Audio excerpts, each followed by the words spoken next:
Okay, welcome. Excuse me. Welcome, everyone, to the zoning board meeting of December 11th, 2025. We're great to have a full house. Thank you for coming out. Let's do the pledge, please. Well, please rise if you can. Take off your caps.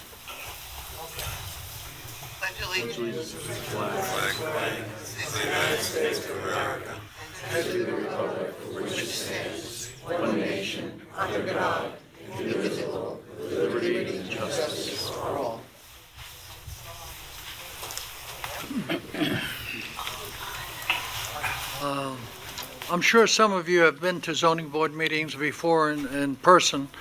There's 5 members here. One person is going to be zooming in from out of town. That's Leroy Barnes. And we, as a group, go to every one of these locations physically, and we inspect the properties. Sometimes we even wander around outside the property, see what's there. So we do a lot of looking and trying to understand what's being requested and how it fits in with the town code of Town of Riverhead. So I hope we have patience tonight, all of us, and let's begin. There's seats up front, folks. You want to sit down? No? Okay, Heather, start us with the adjournments, would you please? We have a couple of requests for extensions. Appeal 2024-028, Markella Mallas Family Trust, 86 2nd Street, Jamesport, Suffolk County Tax Map Number 600-92-2-38, Residence B40 zoning for a proposed minor subdivision. This was originally granted relief on October 10th of 2024. They are requesting their first 1-year extension, thus expiring on October 10th of 2026. So moved. So moved. Second. All right, Mr. Portia. Aye. Mr. Zaweski. Aye. Mr. Gazilla. Aye. And Mr. Barnes. Mr. Barnes. I didn't hear any audio, Justin. I think he said aye, and I vote aye, so that extension has been granted. Oh, okay, got him, good. Thank you. All right, second request for extension, Appeal 2023-051, Lucharitos Restaurant Site Plan, 131 West Main Street, Riverhead, Suffolk County Tax Map Number 600-128-3-60, PRC Zoning for a proposed addition and for use as a restaurant. This was originally granted September 28th, 2023. They are requesting 2 consecutive 1-year extensions, thus expiring September 28th, 2026. And just a note, they're sort of held up with some DEC approval, so that's why they're requesting 2 extensions. So moved. Second. All right. Mr. Portia. Aye. Mrs. Zaweski. Aye. Mr. Barnes. Aye. Thank you. Mr. Gazella. Aye. And I vote aye, so that has been passed and moved on for the next day. Ready for public hearings? Yes, talk about, Oh, the adjournments first? Hey, no, excuse me, Anne Marie, why don't you? right, if I may. Good evening, everyone. While the Zoning Board of Appeals at times takes matters out of order in order to anticipate shorter applications and move those forward first, as this is the second time this group of residents have appeared before the zoning board is going to proceed with your appeal number 2025-35, as it does in fact appear first on the agenda. Based upon the number of individuals that are likely seeking to be heard tonight, the zoning board will offer appeal number 2025-040, Roy Dower, 850 Sound Shore Road, Jamesport, New York. If the applicant so desires, an adjournment to be first on the January agenda. But that's up to applicant. Otherwise, that applicant should be aware that we are going to hear appeal number 2025-035 first. In addition, just for clarification, there are 2 matters or issues related to appeal number 2025 that are before the Zoning Board of Appeals. The first issue is seeking relief from Chapter 301-37A2, proposed woven deer fence, height is 8 feet, maximum permitted is 6 feet, and maximum permitted in the front yard of a single-family residence is 4 feet. Also, relief from Chapter 301-39, where proposed impervious surface coverage is 24.04%, where maximum permitted is 15%. The public and the zoning board are aware that this matter was presented to the planning board. The zoning board is also aware that prior to presentation and consideration by the planning board had been presented with a staff report dated October 29th, 2025, and the zoning board did review Senior Planner Greg Bergman's staff report. In his staff report, he recites to several sections of the town code, including Chapter 301, 36A1, 301, 36A5, and in his staff report, he had declared the proposed action as a Type 2 action pursuant to SECRA 6 MYCRR Part 617.5C4. In addition, the zoning board received a supplemental staff report dated December 10th, 2025, reviewed and considered that. While there is a myriad of information contained in those staff reports, and potentially some of the residents here are going to desire to speak on those and will speak on those,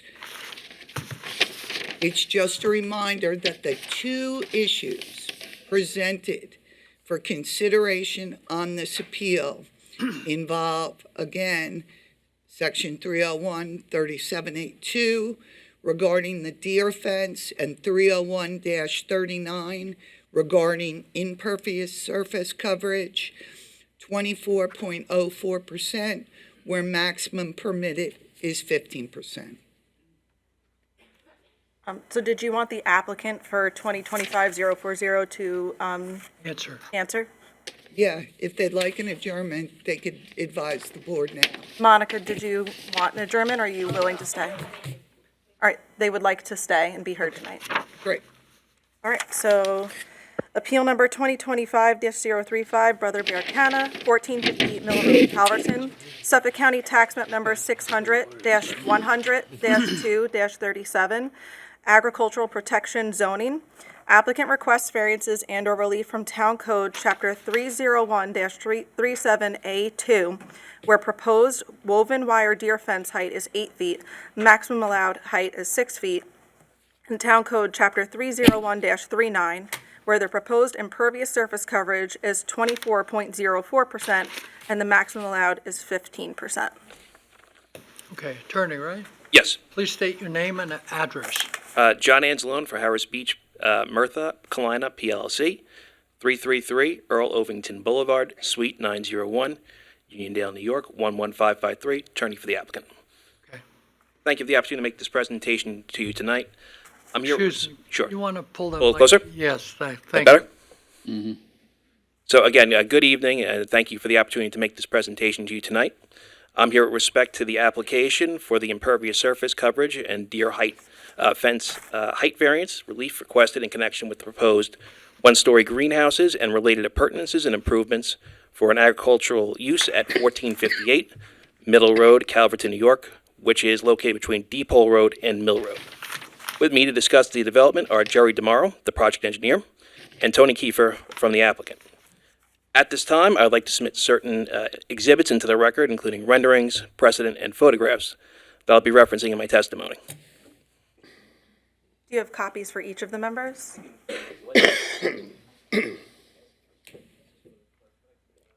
Certain other ones will be shown.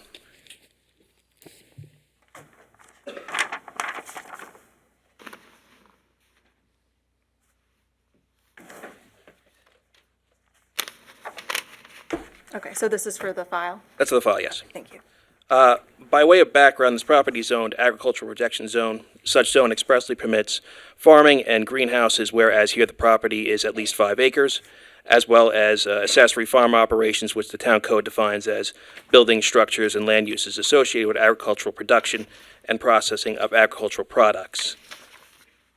The proposed cannabis farm will not, and indeed is prohibited by its license from making any retail sales to the public.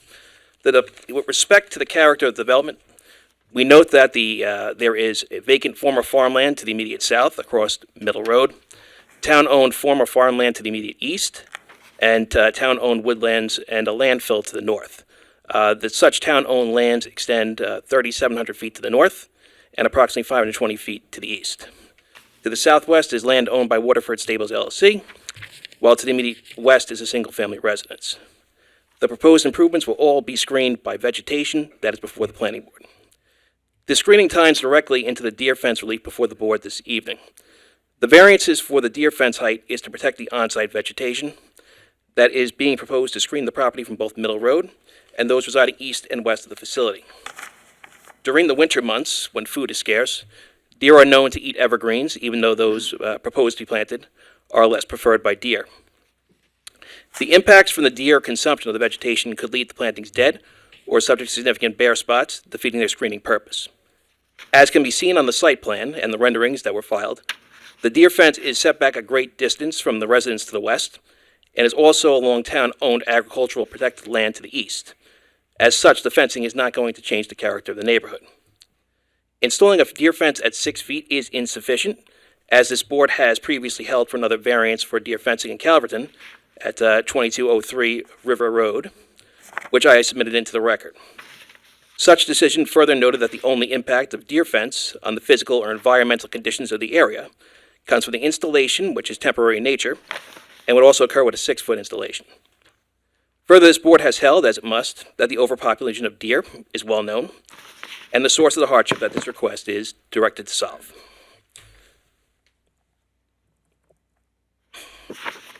Turning to the impervious surface variance, respectfully, the variance relief will not result in undesirable change in the character of the area or be detrimental to nearby property. If granted, the variance will result in an optimally designed agricultural use in a zone that permits such use as a right, along Middle Road, a road with several active farms and greenhouses. As to the relation of this variance to the area, as can be seen in the aerial that was submitted with the application, and I will hand additional copies up to the board right now.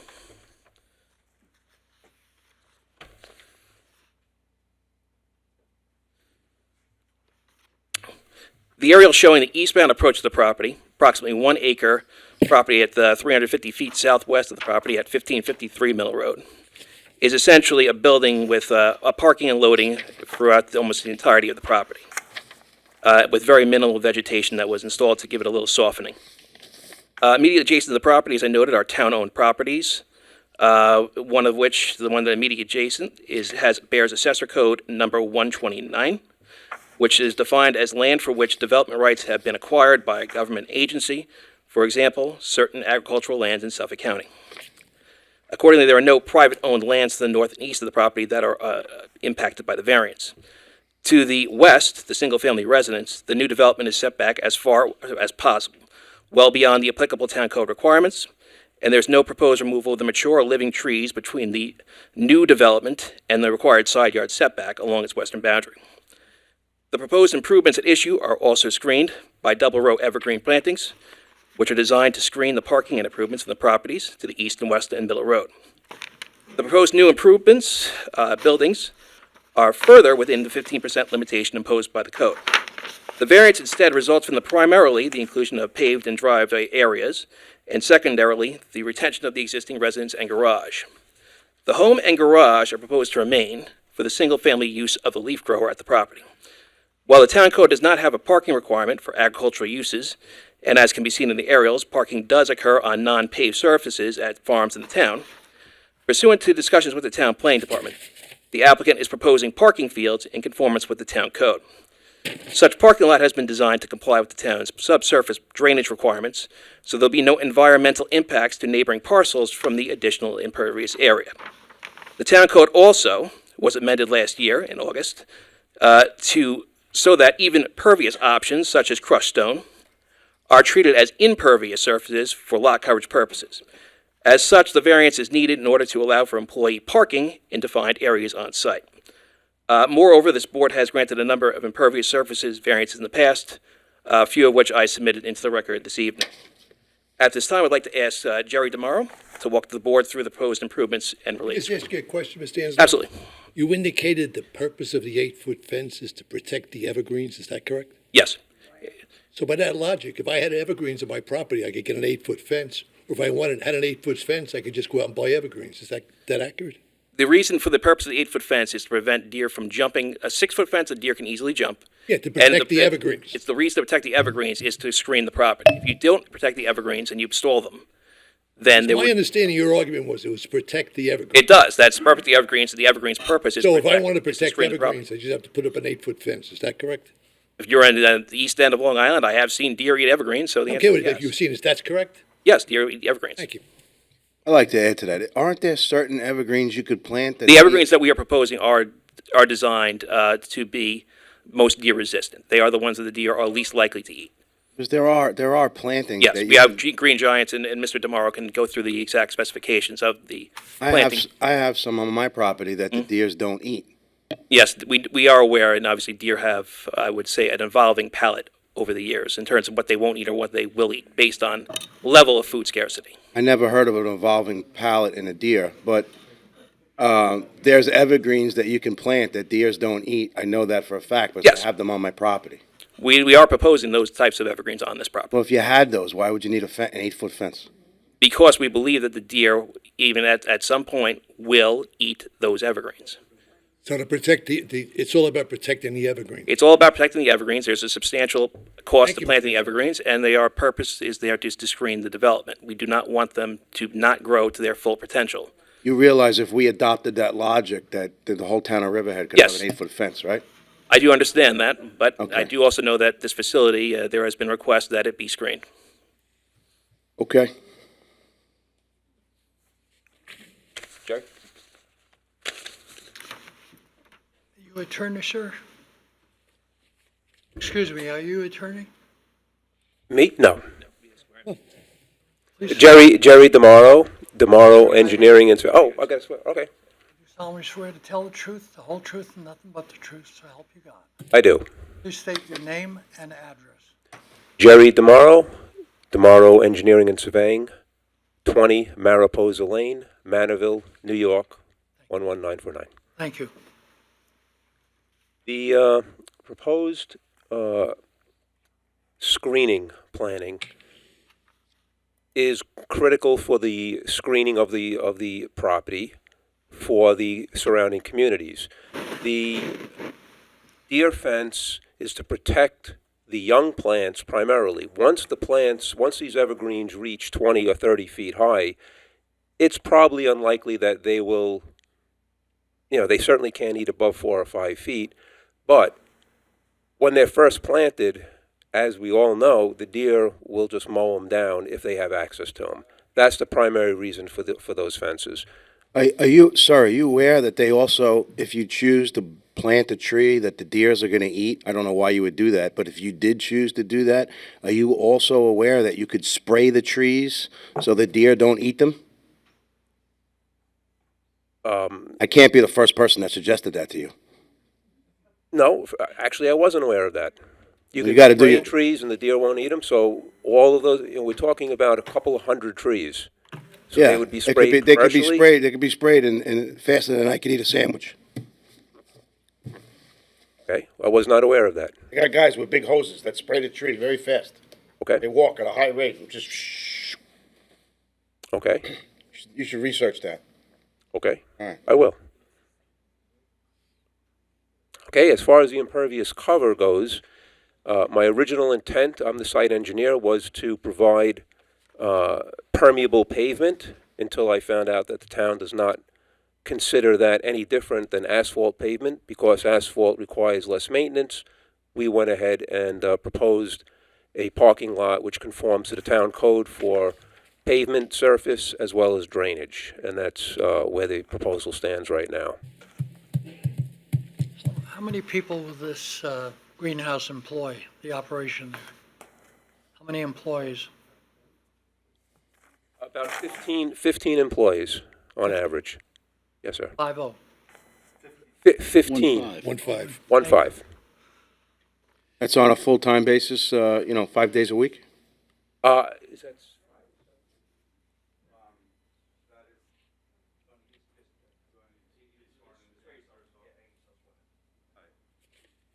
Are you an attorney? Can you, No, I'm not. What's your name?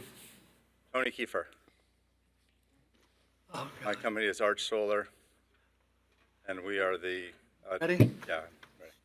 Solemnly swear to tell the truth, the whole truth, nothing but the truth, so help you God. I do. Please state your name and address. Yeah, Tony Kiefer, could you spell your last name, please? Kieffer.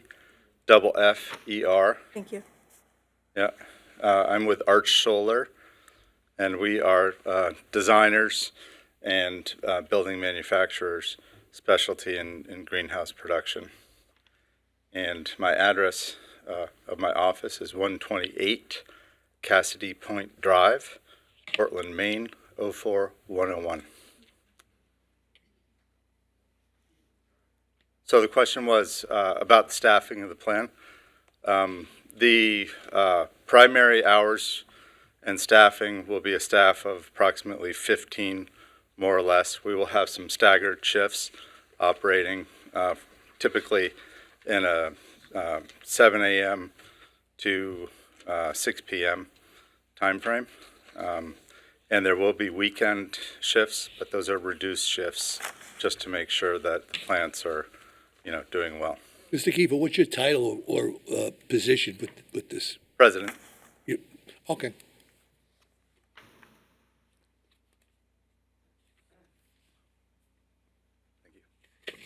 So so I understand, you're manufacturing the building, or you guys are going to be operating the building?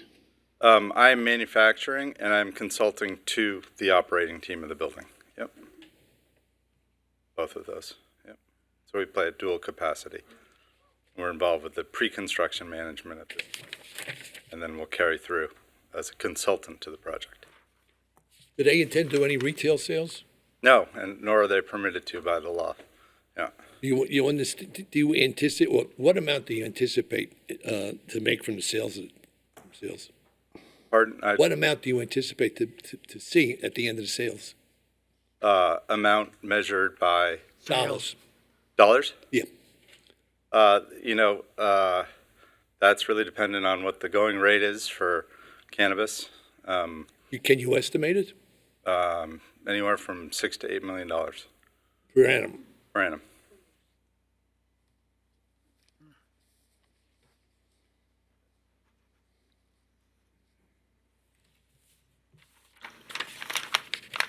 So everything that's brought into this greenhouse facility comes through that one driveway, is that correct? Yes. There's nothing in the back? No access. Yeah. So I guess just to make sure I understand this then, so everything outside of the greenhouse is all just going to be lawn area or wooded area? There's no crops, there's nothing being grown there? Not under the current plan, no.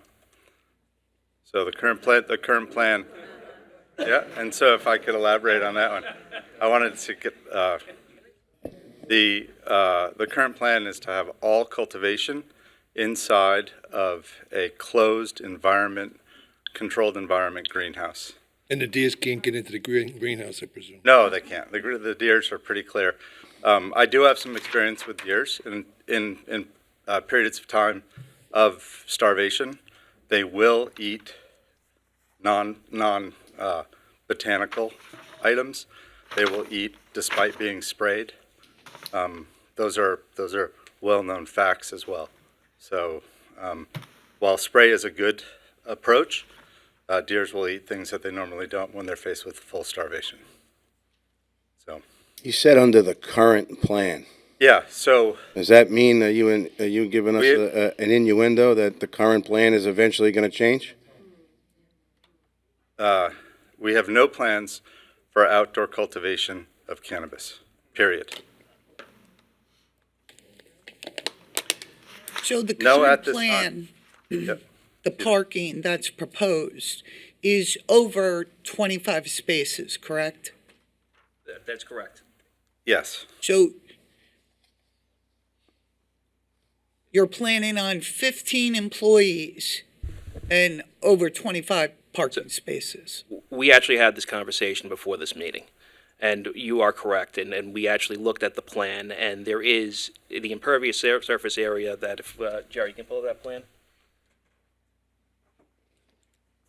Yeah, that's fine. The impervious surface area that is, You have to speak into the microphone. sure. Sure. Jerry, you can point to where it is. There is an area on that plan that is essentially was designed not really even for the purpose of parking. There's parking stalls there, but originally it was designed to allow a 52-foot long tractor trailer to enter the property and back up without acting out. However, Can we please, until, thank you. operations team has decided that box trucks and has discussed with operations that box trucks are sufficient. So that area is no longer necessary. By removing that area, we would reduce the variance from 24.04 to 20.4%. And So, How many did you box trucks are you prepare talking about? an I beg amended your plan? I'm sorry, you Sure. continue. I interrupt you, I'm sorry. Did you prepare an amended plan for submission? We are in the process of preparing an amended plan. We've only done a sketch plan, which Jerry has prepared, but we will submit that into the record if the record is left open. so can I just ask a question, maybe from the opposite side of this? If you can get down to 20%, what's preventing you from getting down to 15%? If you get down to 15%, you'd have to, first of all, each bay of the greenhouse is about 1.9% of the overall gross floor area of the building, of the property. So that's your impervious coverage. So to actually shrink yourself down to that, you have to double tier the greenhouses. And if you double tier the greenhouses, you have to raise the height of the greenhouses. And you also have to raise the height of the A-frame building. The A-frame building would go from, I think, about 28 feet to 35 feet. And the garage and the what's it called? The greenhouse would actually, those bays would also be raised about at least 5 feet. So is it the equipment inside of it that's preventing that, or is it the growing area? I'm not so sure I understand. It's not the preferred growing method because you want a better light fixture. It's better to have light with natural light entirely, instead of doing what's called split light, which is what we have to do in a two-tiered approach. And also, if we went to a two-tiered approach, the only other option besides a two-tiered approach would be to do outside cultivation, which is what he was alluding to, but that would not be cannabis, that would be hemp. Right, Not allowed to do outside cannabis of.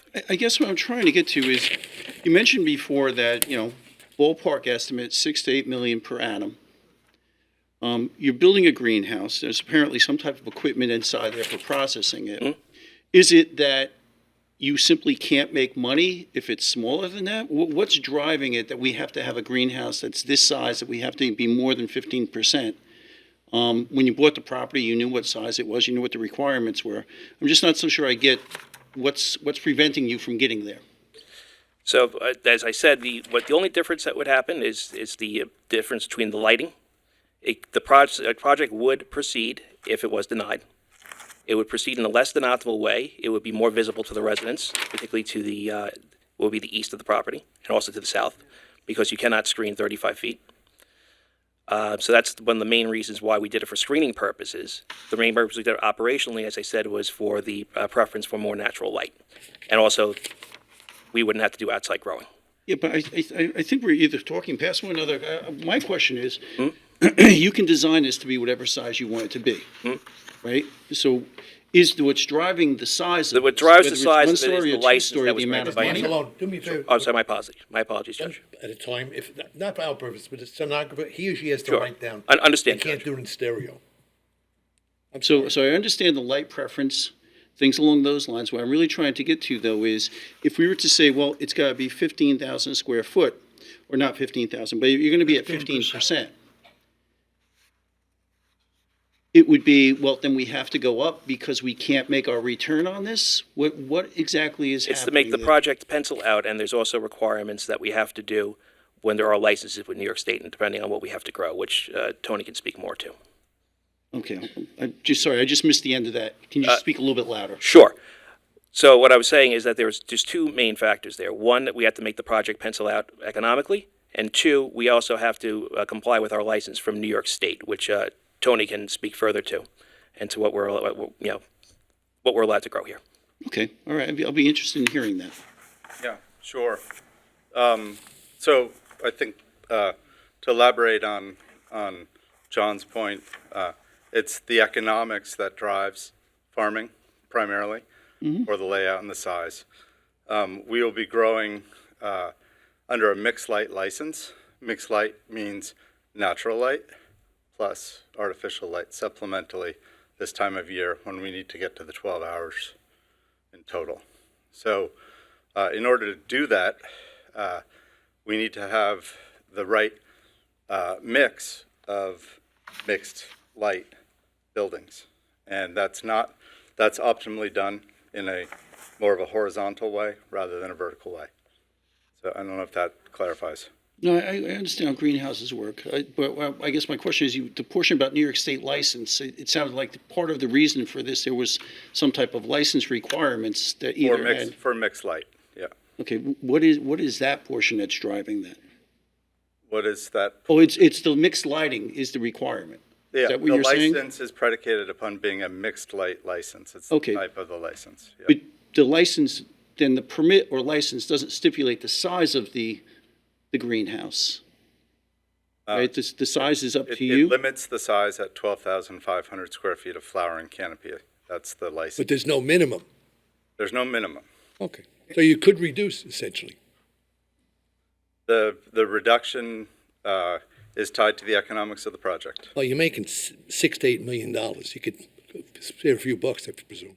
The economics are much more complex than that from an operating perspective, the cost to operate and the initial capital cost and availability of capital for this type of investment. So it's more complex than that. Thank you. Okay, so just so I understand that, when you purchased this property, you knew the sizes, you knew the requirements, and it was the assumption that you were going to get the zoning board to give an exception for it?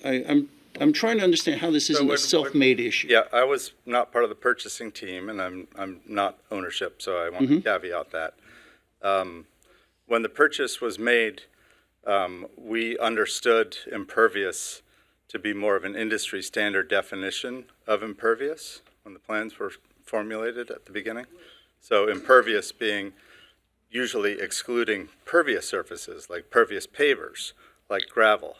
That came to our attention after all of this.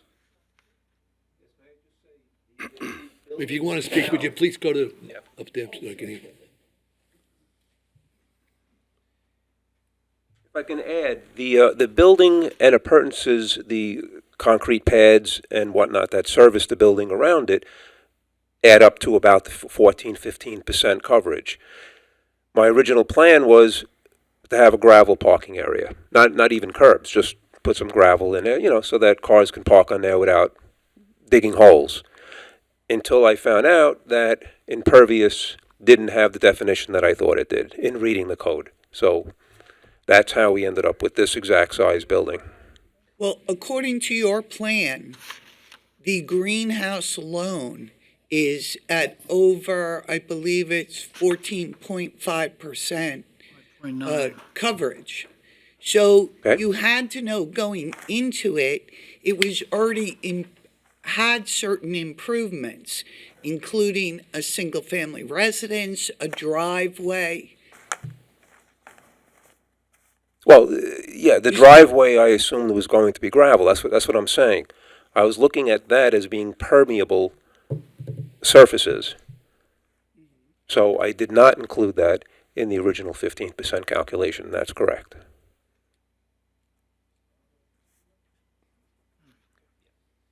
And just for reference purposes, when did you purchase the property?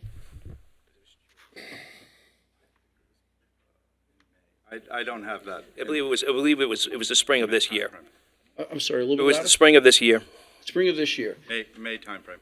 And the change in the definition of pervious was last year, or the year before? It was last year. It was last year. Okay. It was August. What's the plan for the residential house on the property? The plan of the residential house is, I briefly mentioned earlier, is for the leaf grower. It's going to be Or what? I didn't hear that word. leaf grower. The head grower. The head grower. It's the head grower. It's the head agricultural worker on the site. The purpose is, agricultural housing is a permitted accessory use in the APZ zone, subject to certain permit requirements. So like the manager of this operation is going to live in this house? Is that what you're trying to say? That's correct. So, but presently, you would agree, it's a single-family residence. It's a single-family residence and would have to remain a single-family So residence. the code for a single-family residence would require nothing greater than a 4-foot fence in the front yard and up to the front facade. True? So That's just an accessory. that's an accessory use, though. It's not the principal use. Currently now, The current use of the property, is the current, improved yeah, with a single-family residence. That is the principal use. today. The fact that you intend to later make application to the town board to convert that single-family house to agricultural worker housing, that requires town board approval. Yes. So until that time, this is a single-family residence. It is the current principal use of the property. I don't disagree. It's the current principal use of the Okay. property. So the 4-foot fence code would apply to this, correct? If it was treated as a residential purpose, then why was the denial written up under the concept with the residents remaining? The residents remaining, and we were told it could only be used by the planning department, only be used for residential purposes. Why was it written up as under the agricultural standard, 6 foot? That's my question to the board. Now, also, I've spoken to Mr. Kiefer and his partners, and they are not wed to that, retaining the agricultural house. If the house has to be removed, we will remove it. But if that's what the requirement of the town is, we will do it. Well, there's only one plan that was presented to this board, the zoning board. Yes. And that's the same plan that went before the planning board. We have no different plan before us for consideration. Correct. So what's presented here today is what's before this zoning board, Agreed? okay?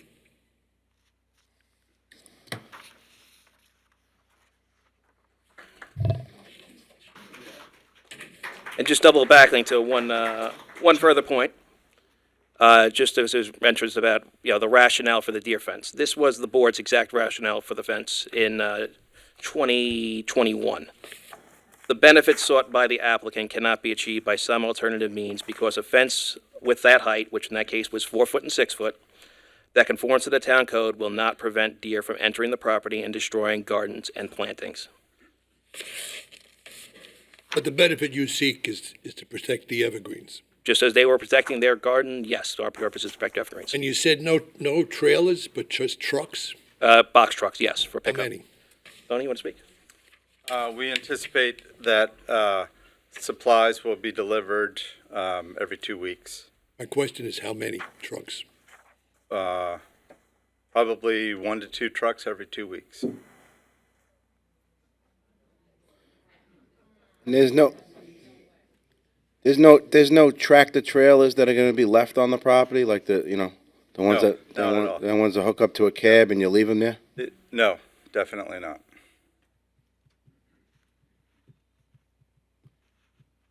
You mentioned before artificial. There's a mix of natural lighting, and I'm assuming like an artificial lighting. Is that how this works? LED light. Yes. LED lights. Yeah.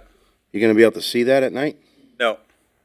In our application, the greenhouse uses what's known as light deprivation curtains, which are integral to the cultivation of cannabis, which needs to maintain a 12-hour lit period and a 12-hour completely dark period.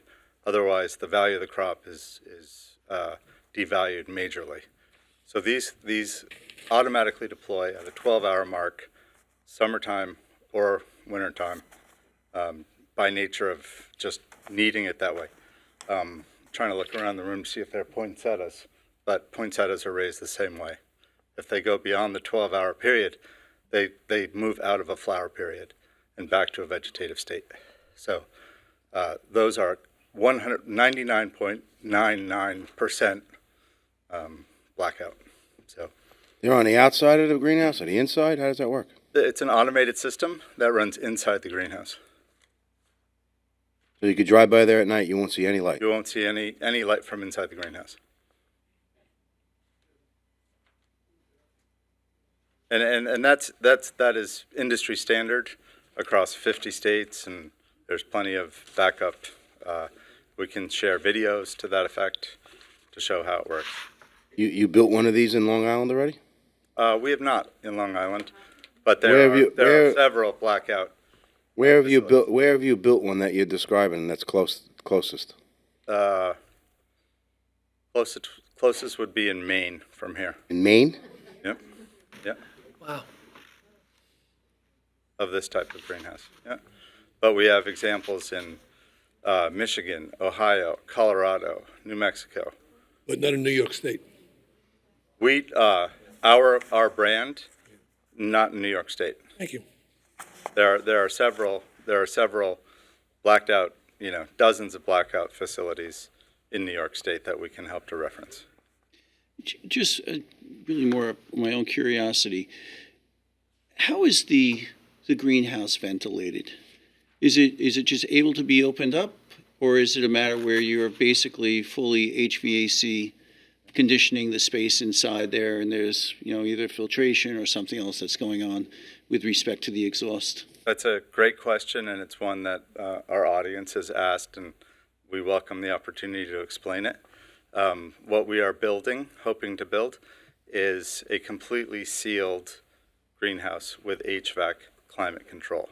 So what that means is that there are purpose-built HVAC units that basically take air from within the cultivation room that is changed over completely every 2 minutes.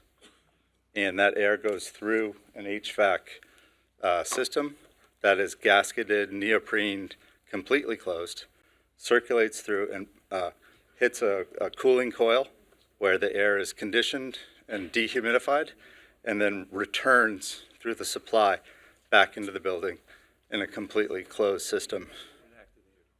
That in the rooms is activated carbon systems that are also working to circulate that air and scrub the air with a circulation rate of every 2 minutes. And those activated carbon in general in each pass takes out about 60% of things like VOCs, and there were concerns about buildup of terpenes in the room. That's purposely why you have those in the cultivation space. Okay, so it works, I'll say, for lack of a better word, like a central air conditioning system inside a house. Pardon me? I said it works more or less like a central air conditioning system inside of a house. You're really not exhausting anything. Except that the units themselves are completely sealed, because we can't let pathogens from outside, Inside. any sort of pollens or insects or other pathogens into the building. Okay. People come into the building, they suit up as if they are in a clean room environment, like a laboratory, and they go through air showers. So ultimate care is given to closing off to the outside, right? And we've got tests and data for, what that means in terms of how loud the units are, and also in terms of odor, through third-party engineers that we're So does plan to be submitting as part of our response to the staff report, yeah. So does any part of this operation utilize prime agricultural soils? Is soil any part of this growing operation?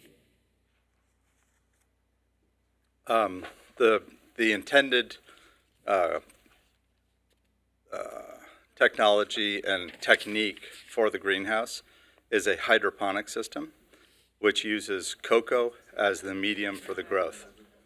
But whether or not soil is used, or living soil, or a mix of soil, or rock wool, or aeroponics, it is an agricultural, generally accepted technique for agricultural production, shared from lettuce production further on the island to microgreens to Right, we know that they do that with vertical farming, right?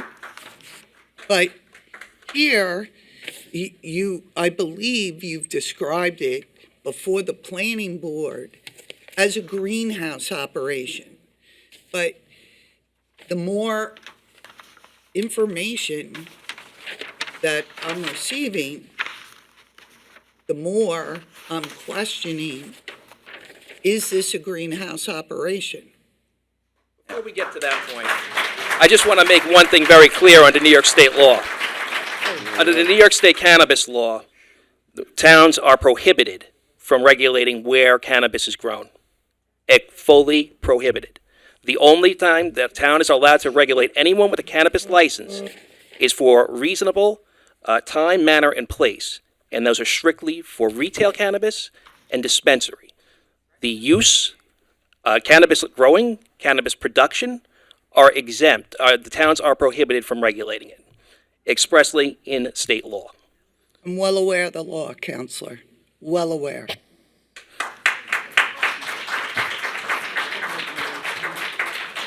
If I could comment on your, I think you were making a point that vertical cultivation is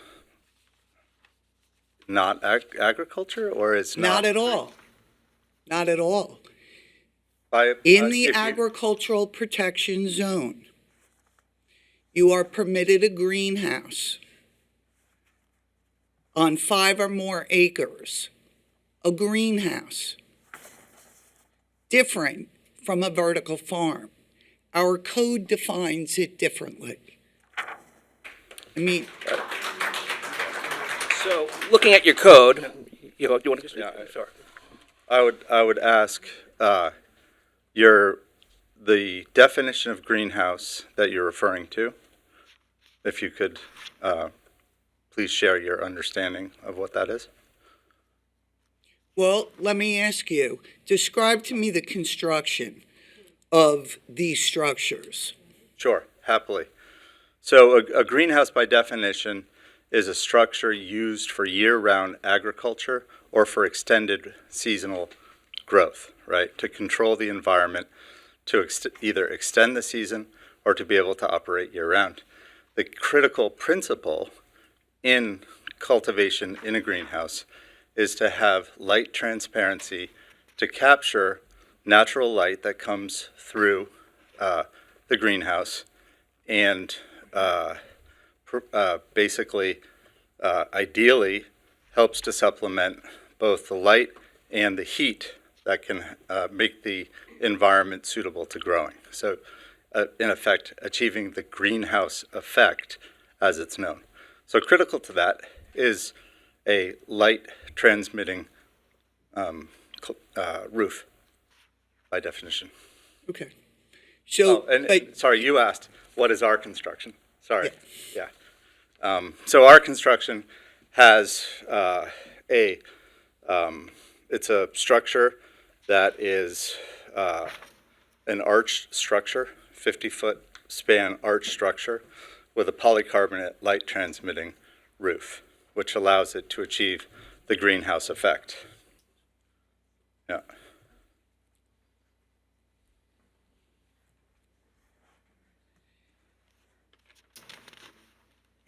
Turn it 360 degrees, or sorry, 180. Yeah.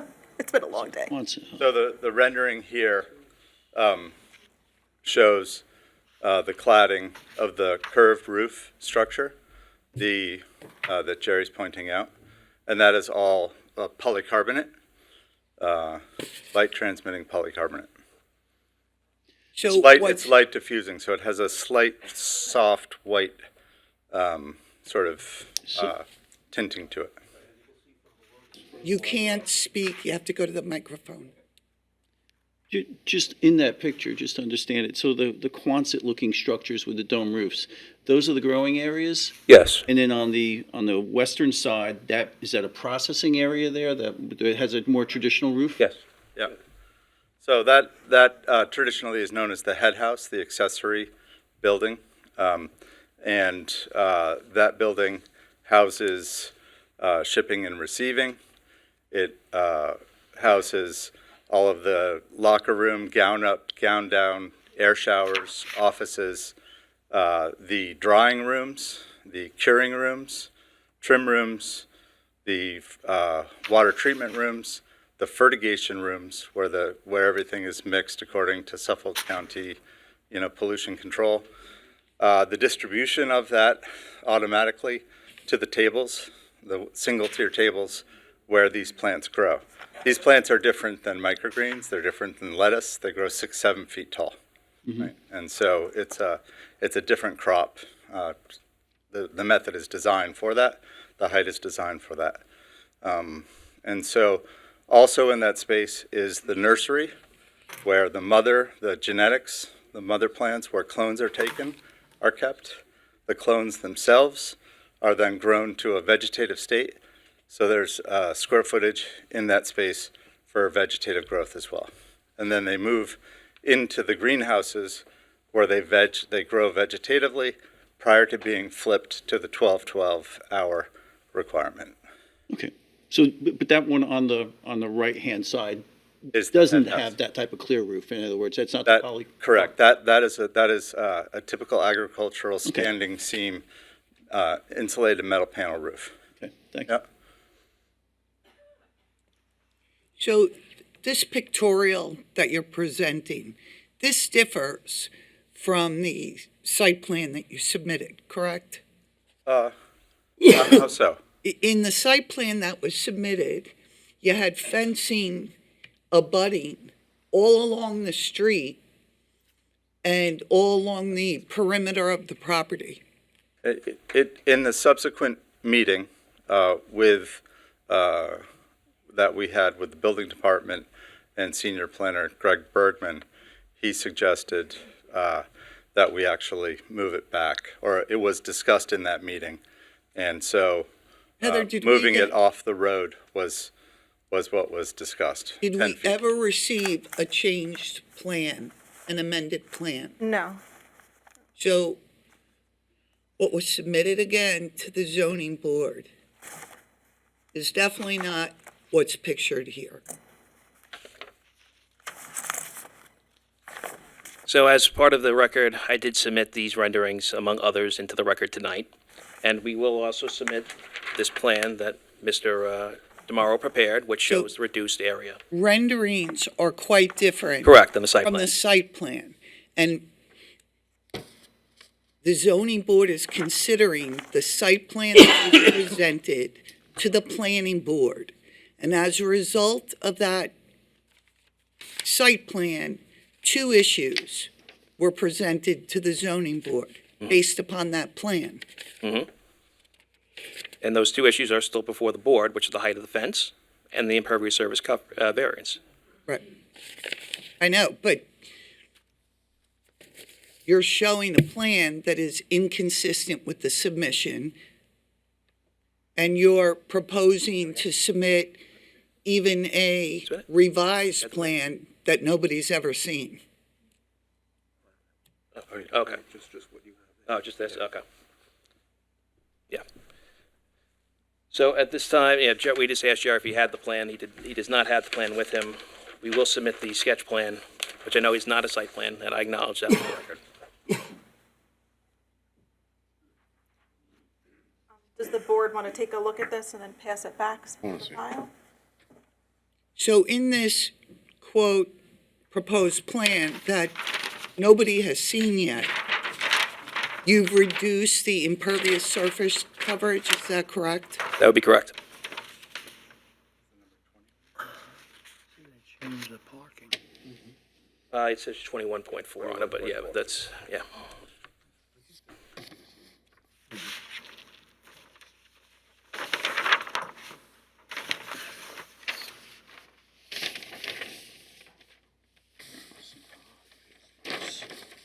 So, counsel, just a few questions. I'm sure you reviewed the APZ zoning district. Yes. So, can you describe to me, how does if the zoning board accepts it as a greenhouse operation, how does a greenhouse operation of this scale exceeding impervious lot coverage minimize the conflict between agricultural and non-agricultural uses? So you're asking, how does that minimize that? Well, Okay. It's stated in the purpose and intent Correct. under the code. The whole area in this area is zoned agricultural protection zone except for the landfill, which is zoned LI.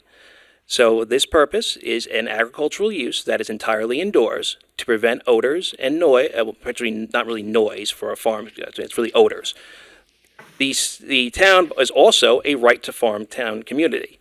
There is code provisions that say that ordinary provisions of the town code regarding, say, things that create noise on a farm, like tractors and things of those natures, things that create, smells, such as fertilizer and things of those natures, that would ordinarily be nuisance conditions, are not. And that's because the town has a provision in its code that it is a right-to-farm community. Again, Counselor, I'm well aware of our code. Well aware. You haven't answered my question, though. In the purpose and intent section Yes. of the APZ, it is to harmonize residential and agricultural uses. I'm fully aware Riverhead embraces its agricultural community. I'm fully aware.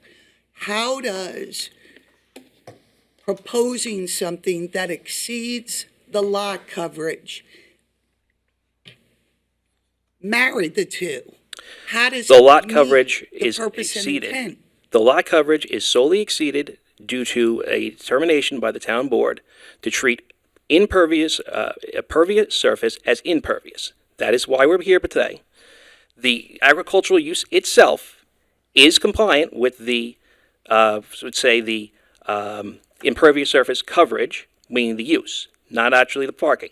Now, the code doesn't even require parking for the agricultural use. We are putting that in there for conversations with the planning department because they want us to, and they believe that it's preferable than having people park on dirt, which I do know there are people that do in the agricultural community in this area.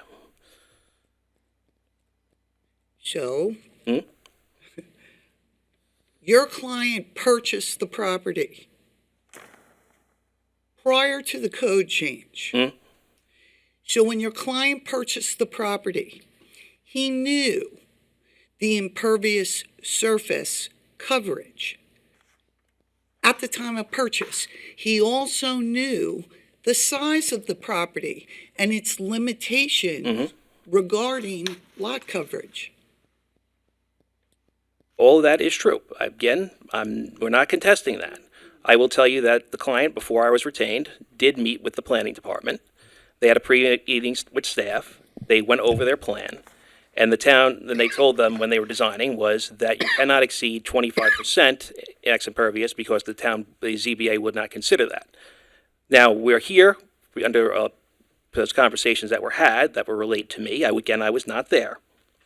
Where that this is what the maximum the board would consider is 25% for this type of use. Obviously, the board has granted numerous impervious variances in residential zones, including those with 80,000 square foot requirements, much higher, particularly in residential context, as well as for non-residential uses in the town. So that's why the application was submitted as it is. If the application is denied, again, there are alternatives that we would pursue, and that would allow the use to be constructed there. It would not be optimal for the developer, and we don't believe it would be optimal for the residents because of the increased height. But again, that's not our determination at the end of the day. It's the board's. Another question for you. Same section of the code. How does the proposed scale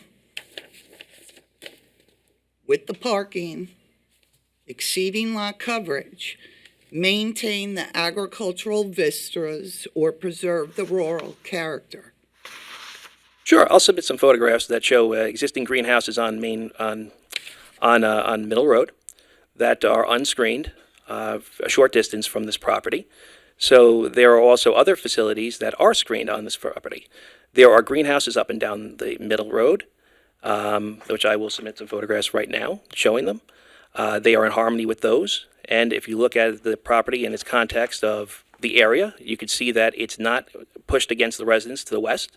There's a large open field that is being proposed and maintained under this configuration. If the variance is denied, yes, it would probably be cultivated for hemp, not for cannabis.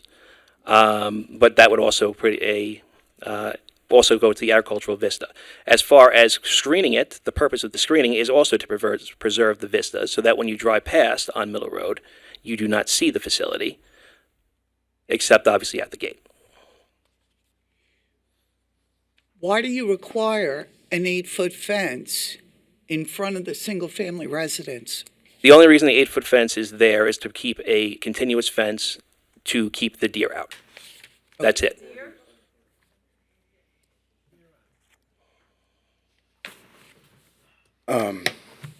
Just what's your definition? I'm not an expert on it, but what's the difference between hemp and marijuana? Hemp and marijuana? You keep referencing. It's a different class You're of... referencing hemp, and I don't know. The Ag and Markets Law defines cannabis and hemp under different criteria.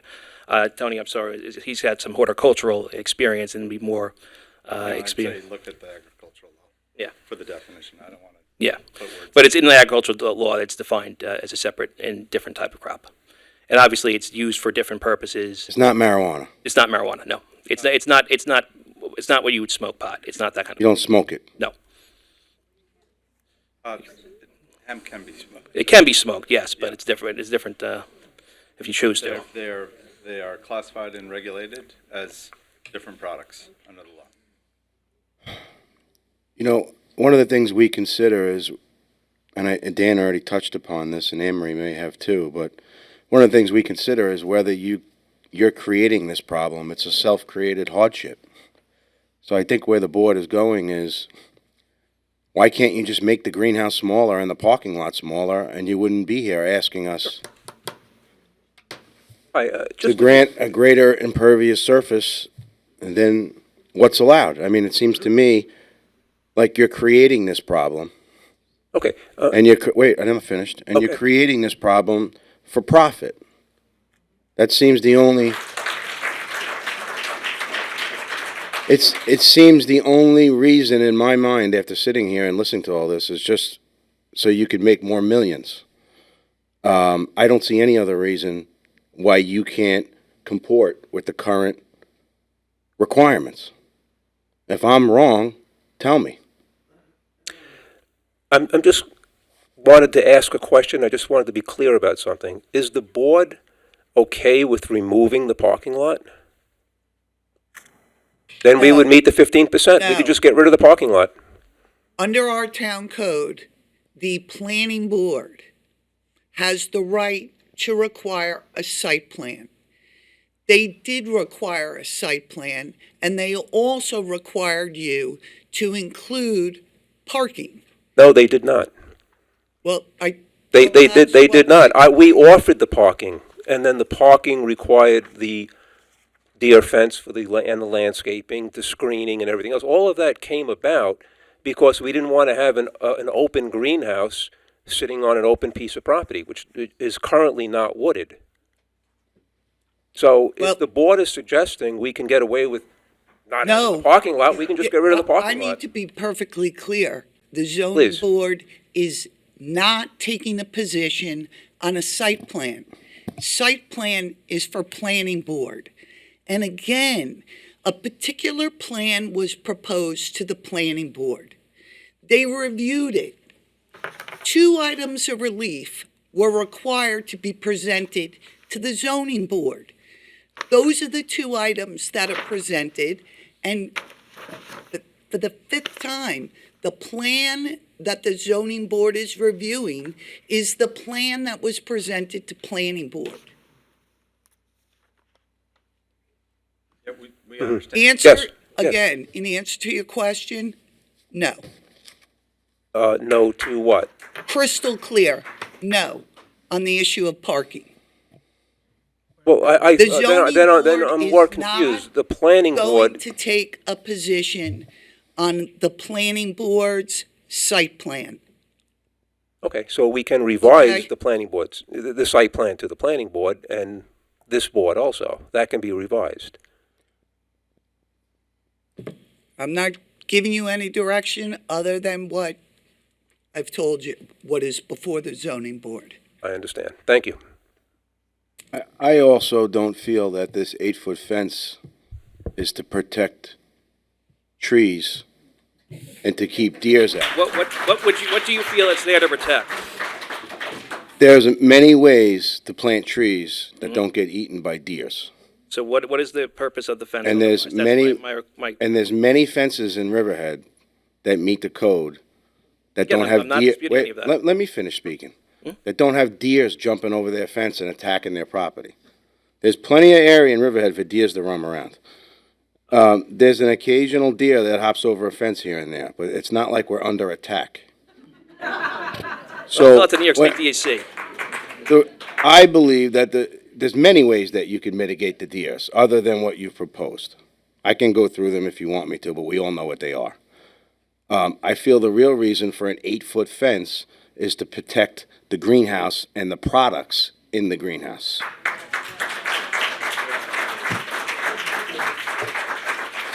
That's what's really going on with the 8-foot fence. So let's just be straight with everybody. And even, wait, and let me just finish with that comment. Sure. Even if a deer jumped over your fence and damaged an arborvitae, you're making $8 million a year, you could replace it. I can give you the number where you can get one for $200.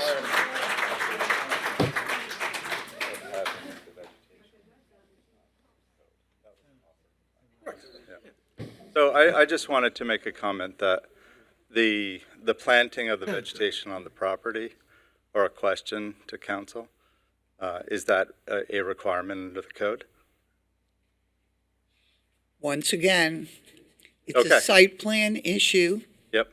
that goes through the planning department and the planning board. So I got it before the 5th time. What I will say is, there is no requirement, and we offered that up upon discussions with the planning board and the community to actually have vegetation that would screen the greenhouses. In terms of your comment about a deer fence protecting the building, there is no need for that because the building itself is far less penetrable than what a deer fence is made of, right? So that logic is really not the concern from a safety perspective. Well, The alarms, if I may continue. Yeah, go ahead. The alarms, the camera systems, and the construction of the greenhouse is such to preserve the safety of what's inside. What's inside, further inside, has vaults per the code for the protection of the product, and that is not the intent of a deer fence. Thank you. And just to double back on one thing, I know that it was mentioned by council that the parking is a planning board concern, and she said that it came from the planning board. So again, if it wasn't, then again, obviously the ZBA is not the planning board, and the ZBA does not tell the planning board what to do. But if we're only here for parking, because the planning board is having us do parking where our parking is not required for the use, then that's why we're here, for the impervious variance. Because if we took down the residential building and didn't have parking, we don't have a variance. And again, if we don't have the screening, we don't have the second variance. The first, the deer fence is purely an endeavor to mitigate the condition from the residents and from Middle Road, from those driving by it. Period. There is no other purpose to it.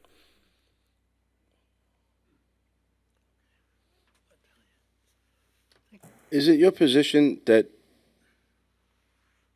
this system that you described is completely odorless from the outside?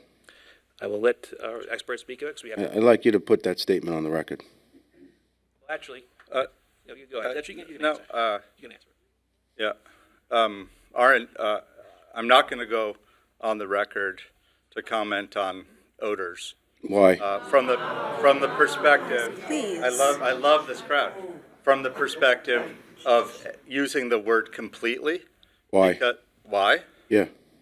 Because whether something is completely odorless or not is not the issue in front of the zoning board Well, it's just a today. question I had. You described And it. that's fine, and I'm just saying. You described the HVAC system in detail with carbon filters and sealed system and all Right. this stuff. So I And so- believe so- that, I believe that description was for the purposes of letting everybody know here that there's not gonna be an odor that leaks out of the building. That was the reason to go into all that detail, I right? appreciate that. But we never got to the question. Is there gonna be an odor outside the building? There is not going to be a detectable odor that comes. I don't like the word detectable. Is there an odor outside the building? There, the issue is if there is an odor, whether or not an odor can be detected within the range of what the ordinance is. And so, if a door opens and an odor comes out, it will be non-detectable at any of the property lines, fully non-detectable.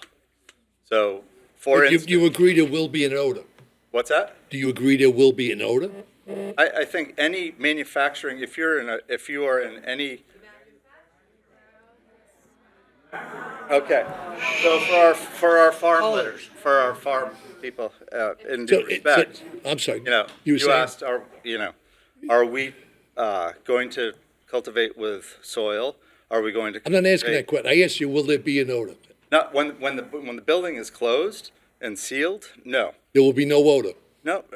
Oh, the building's not gonna be closed and sealed, because you're gonna be having 15 workers there every day walking in and out of the building. So the question. There are plans for 2 doors if we need to. The point here is this is a closed system. No, the point is, we want to know if there's an odor outside the building. You could No, describe the system any way you want with any fancy words. Is there going to be an odor outside the building? Yes or no? There'll be no nuisance odor outside the So building. What does there that will mean? be an odor. So recently, we did a third-party detection at 125 feet. There was zero terpenoids detected on that test, right? Are you saying it's an easy yes or no question? No. Will there be an odor? Yes or no? That's all. That's all I'm asking. Can you answer that? So the answer to that is, to summarize his statement, there was an odor study done at 125 feet, which is farther from any no residence anywhere near that. I will continue. I will Counsel, answer your question. counsel, I will answer your That's question. not responsive. It's Your a yes answer- or no question. The That's answer, all. no, sir, I will answer your question. As you also said, will there be temporary odors that are temporal in nature when a door opens a handful of times a year? The answer is it's possible, yes. Not day, a handful of times a day, not year. So the answer is yes, there will be an odor. Yes, temporary, yes. Thank you. And of course, as this board knows, that issue is not before this board, that issue is before the planning board. Oh, I'm sorry. I asked you a question. You asked me the I question. expect No, an I answer, answered. that's all. All right? Yes, I understand. All right. I think we've heard everything. I would like to Yeah. give the public an opportunity to speak, and if you come to the mic, I'll be standing up to swear you up. So we'll try to move along and then present your feelings, and we'll go on for here. We're not making any decisions here this evening, okay? We're here to hear what's going on, and Mr. Chairman, he just wants, the couple just wants to make one more question. There's one more comment I'd like to make, certainly go right which was ahead. about the harmony with agricultural intent, I think. And the system of closed environment greenhouse agriculture is intended to be as harmonious with this community as possible. The ownership, as defined by the fact that it's filtered, it's closed. We are not doing traditional farming involving manure, heavy machinery. We are not growing in an open greenhouse, cannabis, which is within the code and the law. We are offering up to use the most sealed, contained, filtered, highest technology that is available to grow this crop. That's what we are doing. That being said, there's still going to be an odor. No, we are happy to point you guys in the direction and members of your board to go visit where the sampling was done. The test will be submitted as follow-up to the record, to the staff report that shows zero detection of terpenoids. Those are the odors that are put out by cannabis plants, right? Hemp creates a lot of odor. Open field production of hemp is a very odor-producing crop, which is a crop that we can legally grow on the land in order to make our project a project that realizes what the goals of ownership are. We are working in our best intent with this community to be open, to share all of the data, to help to dispel misunderstandings about what the science is. And we welcome open dialogue about that. And we welcome you all to become educated in what best practices are and what non-best practices are. And there are many non-best practices across this industry that have gotten a bad name. This facility, as designed, is the best technology available. And we appreciate your willingness to listen and to become educated and to engage with us as good neighbors. And that's Thank our you. intent. Thank you. Mr. Kiefer, could I just ask you one other question? And one, I really do appreciate the calm manner that you've tried to present everything in. So my hat's off to you on that. You mentioned before that deliveries, which generally come about 2 box trucks every 2 weeks or something like that, delivering supplies. Yeah. Just on the opposite end of that, as the product is leaving, is there anything special that happens? This is more, it has nothing to do with the 2 questions we're dealing with, but I am interested in it. Are there special protocols? Are there armored trucks that show up? Is there anything that's unusual about it that's different than, a box truck showing up at a regular, I'll say greenhouse, taking away floral type of poinsettias, let's use. That'd be perfect. Not to my knowledge, requirement-wise for a Brinks-type truck, no. Okay. So typically, operations use like a Sprinter van for their deliveries. The cubic volume of what's being produced is not particularly high, right? The items that will be delivered are the substrate, the cocoa, which will come in a couple times a month, and the nutrients, right? All of that is on palletized. We can stage it off-site and bring it in a way that is, a lot less traffic than, arguably anything else on the road that is commercially doing an operation. So. And just one other, the product you're making, when I thought about this for a bit, right? You talked about the drying room, so I kind of understand how that works. You've got your sealed environment, so the air is just recirculating through, it's going through filters, stuff like that. Are you making actual end-use products in any cases where you need exhaust fan hoods or things like that because you're either making a gummy or doing something along those lines, which requires a little bit more of, I'm going to say, a process as opposed to just taking an agricultural product and drying it? Yeah. We are not, there's no commercial kitchen. There's no solvent-based extraction. No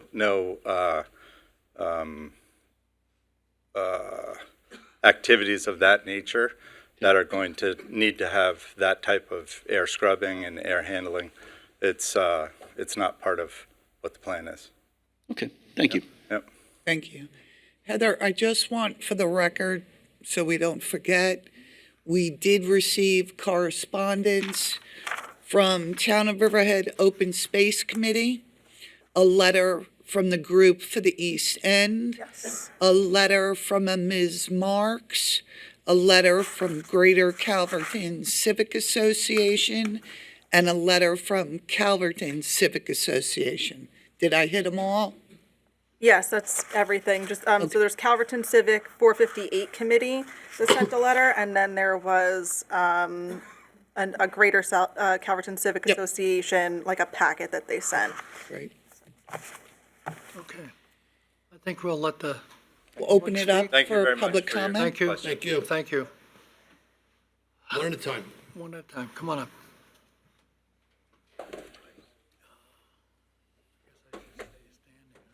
Yeah. Okay. Solemnly swear to tell the truth, the whole truth, and nothing but the truth. I do. This is Salvatore Salvato. I live at 112 Golden Spruce Drive, Calverton, which is situated approximately 800 feet from the proposed cannabis farm I beg your site. pardon. What was your last name, sir? Salvato. Salvatore Salvato. Can you please spell your last name? Salvato. Thank you. My question is in regards to the presentation of the greenhouse photograph submitted to record. I'd like the applicants to disclose the location of that address of where that greenhouse is, for the record, that you know that location, because they're making reference to this proposed greenhouse structure, right? Where is that located? Mr. Anzalone, can you answer that? Are you referring to the rendering? The photograph. That's a rendering of the site, of the proposed site. Sure, where is that located? 1458 Middle Road, Calverton, New York. No, the one, the It's- photograph? It's a proposed rendering. Three-dimensional rendering. It's not an actual photograph. Oh, okay, it's not. digital. Okay, thank you for that clarification. And one other question, in the context of when it was told that there was other greenhouses being built, and where is the nearest ones, the gentleman indicated Maine and some other states. And my question to them is, in those locations, where would be the nearest residential home to those locations if they know? If they did their homework, they would know and be prepared to answer that question, that there is viable greenhouses of the same kind that we're going to build in those neighborhoods or areas, and they're just adjacent to residential structures like ours. I'd like them, if they could add to this comment I'm making, if they know. Thank you. Can you answer that? So, there are cannabis greenhouses operated in an open mode of operation, meaning direct exhaust fans within 500 feet of houses by ordinances all up and down the coast. We have one of our structures in an open environment, which is within 250 feet of a residence. And that's operating in an open environment where the air is not circulating. That's turning over once per minute all of the air volume in the cultivation space. And in that process, it disperses before it reaches, and it's not resulted in a nuisance. So, Thank you. as defined by the town. Thank you. No further questions. Thank you, sir. Thank you. Thank you for your time. And I just want to make the point that that's in an open setting. This is in a completely closed setting, as I've pointed to before. Next one wants to come up? Good evening. Solemnly swear to tell the truth, the whole truth, and nothing but the truth. So help you God. I do, thank you. Please state your name and address. Janice Shearer, 89 Southfield Road, Calverton. Thank you for the opportunity to speak. As they were talking, I looked up on the Office of Cannabis Management of New York State, and it says that commercial operations for the commercial growing says that businesses must secure a compliant location, which this is not, and obtain local zoning permits. Just to like point that out when there was this statement earlier that New York State, like sort of, they wouldn't be here if they didn't need zoning approvals. So I just wanted to go through the criteria from my own perspective. I am a professional town planner. I would say that this is not an operational farm, as Prudenti is correct, that it is a single-family residential parcel. There is no right to farm because it is not an operational farm. The variance, or any variance for this use, would create an unwelcome change in the neighborhood character, and it would harm nearby properties, based on what everyone is here saying. The applicant can achieve their goal with another practical solution, which is find another location. The variance is substantial and significant. This is a lovely rural parcel with a historic home that I drive by 50 times a day. My parents live in Foxwood Village, and no one wants to see it turn into a commercial operation. It just doesn't fit the character of the area. And I think in that way, it would negatively affect the physical and environmental conditions, the traffic, the drainage, our view shed, all the things that we identify with in this location. And this is definitely a self-created hardship. They are trying to profit off of something, buy something that is not for this purpose, and receive variances and different things for something that does not belong here. So I would say that those considerations and the balancing that this board has to do, it would lean in the favor of denial. Thank you. Thank you. Thank you very much. Okay.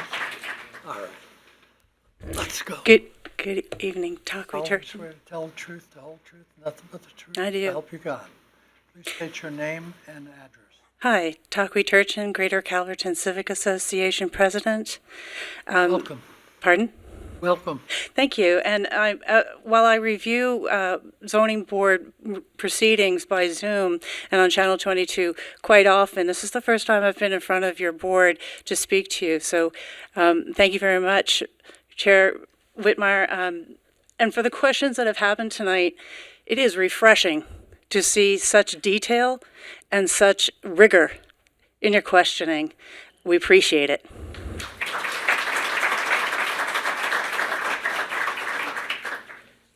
Calverton Civic Committee, 1458 Committee, submitted two documents that you quoted. The first was a short one. It was a 3-pager. And the second was a 20-pager. Very detailed. I'm sorry, what? It was very detailed. Thank you, Mr. Robert Gass.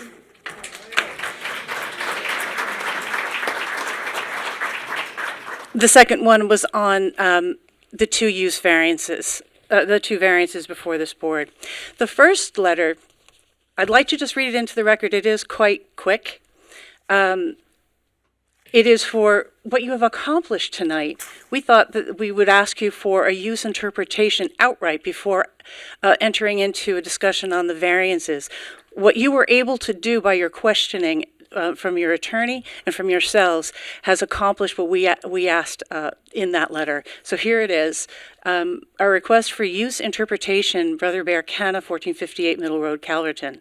On behalf of more than 500 households along Middle Road, including 420 senior households at Windcrest East and Foxwood Village, located approximately 500 to 700 feet from the project site, we respectfully request that the Zoning Board of Appeals use a use interpretation pursuant to Town Code 108-213 before considering the applicant's fence and impervious surface variances December 11th. Why a use interpretation is required first, the threshold question, is the proposed facility a traditional agricultural greenhouse, or is it more accurately classified as vertical farming, manufacturing, or industrial processing, uses that are not permitted in the Agricultural Protection District?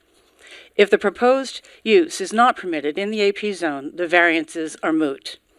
Why this is not a traditional greenhouse, the application describes a 34,000 square foot, 24-foot high industrial building supported by 24/7 multiple shift operations with 30 employees. We were told 30. I don't know where the number 15 or 20 came up tonight, but in the paperwork it was listed as 30. Artificial LED lighting and full industrial HVAC systems, on-site drying, curing, trimming, and packaging, and possibly extraction. Secure 8-foot fencing, atypical for residential uses. A retail-ready or wholesale-ready finished product rather than raw material agricultural commodities. These characteristics match vertical farming / industrial processing, not greenhouse agriculture. Regulatory indicators of an industrial use. The operation requires New York State Office of Cannabis Management, Cultivation, and Processing licenses. New York State DEC SPDES permit GP 020001 for 2.75 acres of disturbance. Industrial Building Code compliance and worker safety regulations. Excuse me. These are approvals associated with manufacturing and processing facilities, not agricultural buildings.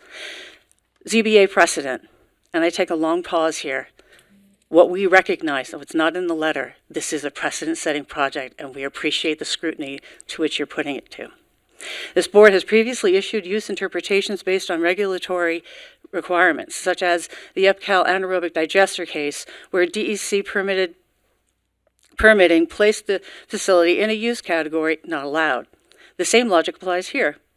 Regulatory classification determines zoning classification. Request. We respectfully request that the board issue a use interpretation determining whether the facility is a permitted agricultural greenhouse or unpermitted industrial vertical farming use. If industrial, determine that the use is not permitted in the AP district and therefore the variances are not eligible for consideration. Alternatively, table the variance hearing until this interpretation is resolved. If the board proceeds to variances not recommended, we also note independent grounds for variance denial, 1 through 4. Public health exception to AML 305A, 126 nearby senior households with high COPD and respiratory vulnerability. No health emissions analysis has been conducted. 2, not an agricultural building. Building code number 202 excludes buildings that process, treat, or package agricultural products.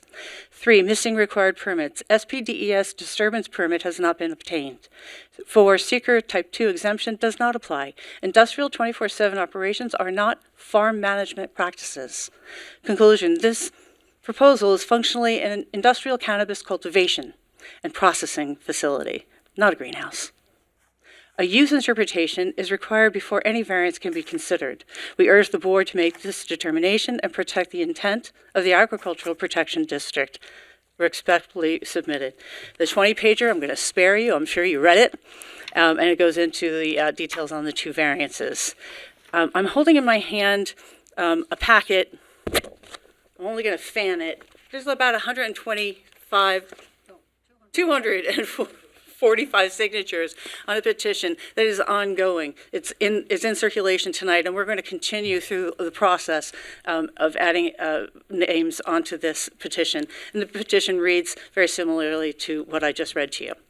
The people in the room tonight, these are the neighbors that live in the area. Not once did I hear the applicant, number 1, identify as an owner of this property. Number 2, when they described the boundaries on the north, south, east, and west, they mentioned only one single-family house. They didn't mention that in that house is a mom and children. They did not mention the western border of Windcrest East abuts the 42 acres that they referred to as farmland inaccurately. That land is 42 acres that town of Riverhead residents own as open space, not farmland.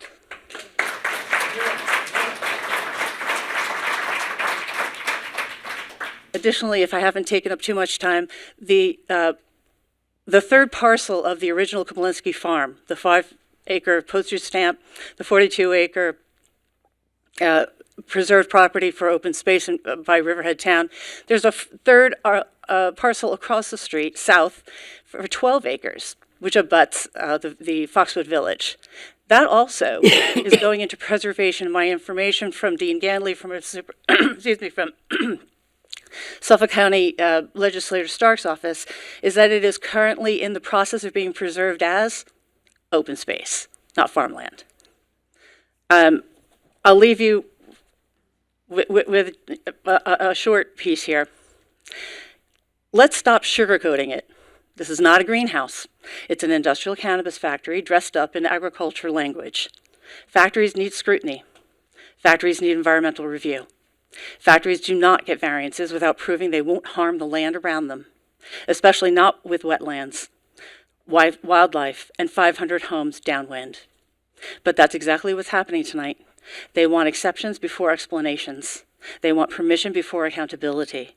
You are the firewall between our community and a reckless approval. Please don't lower the shield. Thank you.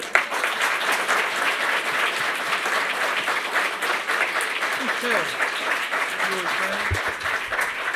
Are you an attorney, sir? I am an attorney. All right, just state your name and your address. My name is George Pammer. I live at 4 Green Ash in Windcrest East. Sorry, could you spell your last name? Pammer, P-A-M-M-E-R. And I'd like to thank the board and council for their attention to this and the rigorous questioning that it absolutely does deserve. What you're witnessing here in this room tonight is, and no pun intended, a grassroots movement. This is a problem of a company coming in that is an outside organization. They have no business here in New York. They've transferred a cannabis license, possibly illegally, as the head of the OCM was terminated yesterday in New York State by the governor, transferred their distribution and cultivation license to this property under a different LLC, which was coming from a different LLC than bought the property, and we still don't have any presence of an ownership. This is being done. This is systematically being done to pull the wool over the planning board's eyes as well as this board. This cannot be allowed. What we have is a full industrial site. When that planning picture was up, I counted 14 HVAC units in that picture. I don't know of a farm anywhere that has to operate 14 different HVAC units 24 hours a day, 7 days a week, 365 days a year.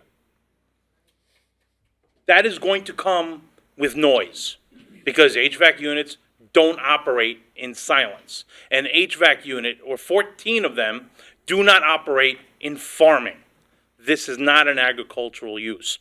They have tried to shoehorn, based on their economics, of what they purchased for this land and what their proposed income is going to be or their revenue is going to be. And I'm going to tell you that they represented tonight $6 to $8 million as yearly revenue. I'm going to call bull because it's going to be more like 15 or 20.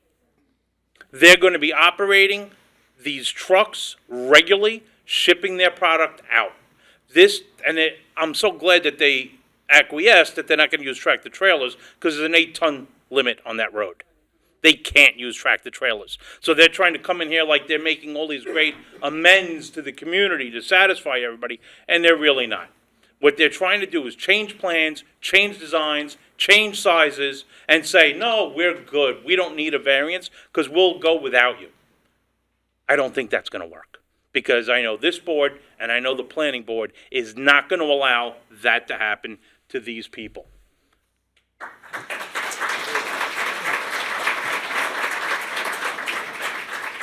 On a more personal basis, I will say publicly, I have 18 years of sobriety in February.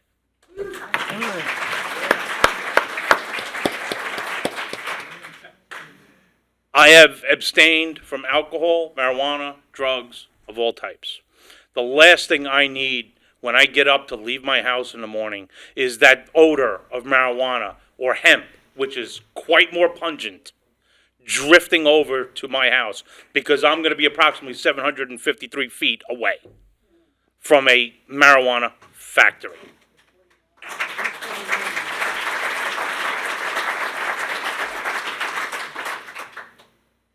What you didn't hear from the developer is that our property is 653 feet from the property line to the immediate east, northeast of this development. The prevailing winds year long are out of the southeast. That is going to blow any and all odors immediately over this property. And it's going to be in a community that's 55 and older, that has health issues, COPD issues, lung issues. We have one resident in the community. You're going to hear from her daughter next. She's 106 years old. God bless you. I want to be very, very clear that this community that is here tonight and the people that couldn't be here tonight do not oppose cannabis. We're not here for that. That's not what this is. What this is destroying a neighborhood of hundreds and hundreds of people that have their life savings invested in their homes and in their families. And it's going to absolutely destroy a neighborhood. This is not hyperbole. This is a factory that's coming in to a residential area to do factory type work, and it's not acceptable. Okay.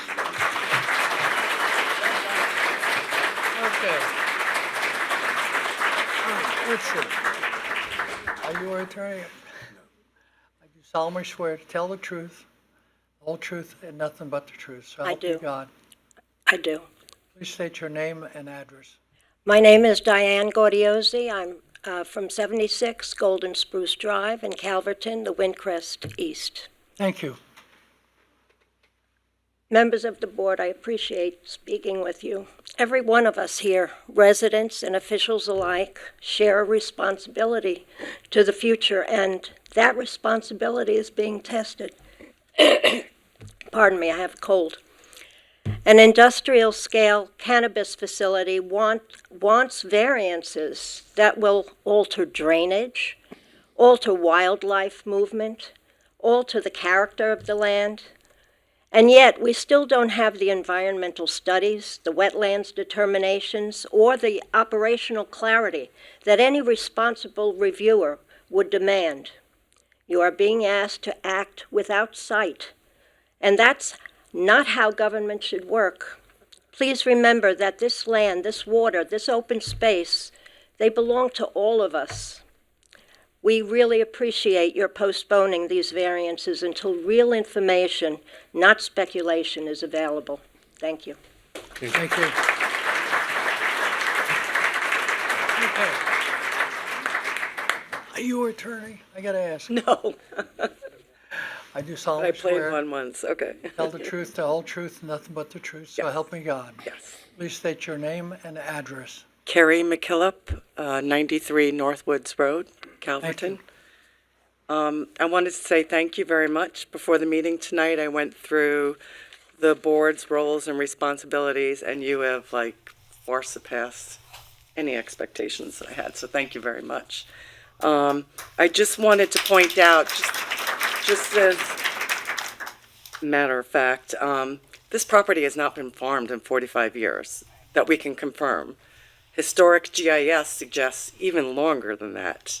It is additionally, it's assessed residential 210. I know that's not zoning, but it was assessed that way for some reason. Who the applicant for this project is unclear. The application on the original, or the applicant on the original application to the Zoning Board of Appeals is 1458 Middle Road. I don't know that anybody here tonight is from 1458 Middle Road, LLC. No. The proposed greenhouse project is Brother Bear Canna. I don't know if anybody here is from that organization. The person that, the organization that holds the OCM license is Grass River Hemp. That license was awarded to a Dean Hopshower, I'm probably saying his name, or Lapshower, I'm saying his name incorrectly. He was one of the original awardees of a hemp license back in 2018. Then he was one of the original cannabis license awardees. And they're up in St. Lawrence County, New York. And then when this came up, we started asking questions about the licenses, and they didn't have a license. And then I did a little research and found out they're using Grass River Hemp. And then I started calling the state, and a couple of weeks later, there was an amendment, and now the license is for Suffolk County. So I would suggest that there's a lot of questions around the licensing. And as George stated, they just had a major reshuffle at the top of OCM2. So irregardless, the two variance requests, the applicant, whoever they are, has not sufficiently demonstrated the need for an applicant, a variance rather. So, and I think you saw that, and thank you. Thank you. You're welcome. Thank you for being here. Next. Anybody No? else? Anyone else? Anyone online? Okay. Aye. You solemnly swear to tell the truth, the whole truth, and nothing but the truth. I do. So help me God. Please state your name and address. Linda Nemeth. I live at 9 Black Pine Street in Calverton. What's the name, please? Linda Nemeth. Thank you. It's a little bit outside of the variances that are being asked for, but when I'm researching the amount of power necessary, it seems as if 2,000 to 3,000 kilowatts of energy are used for every pound of product produced. I don't know if we use that in our whole community. We're being asked during times of drought to reduce our water usage. Will anybody else be requested to do that? If we were denied a well, for whatever reasons, why would someone else right near us be given a well permit? The power usage is tremendous. The amount of water used in these facilities is tremendous. And aside from that, let's say power went out. They're asking for a transformer. What if power goes out? Well, then there are generators. And if any of you have a Generac for your house, you know that that Generac makes a little bit of noise. Imagine how many of those generators are needed to keep that place going and functioning under terrible circumstances. So I just ask that you consider other things besides just this. Thank you. Thank you. You're welcome. Thank you.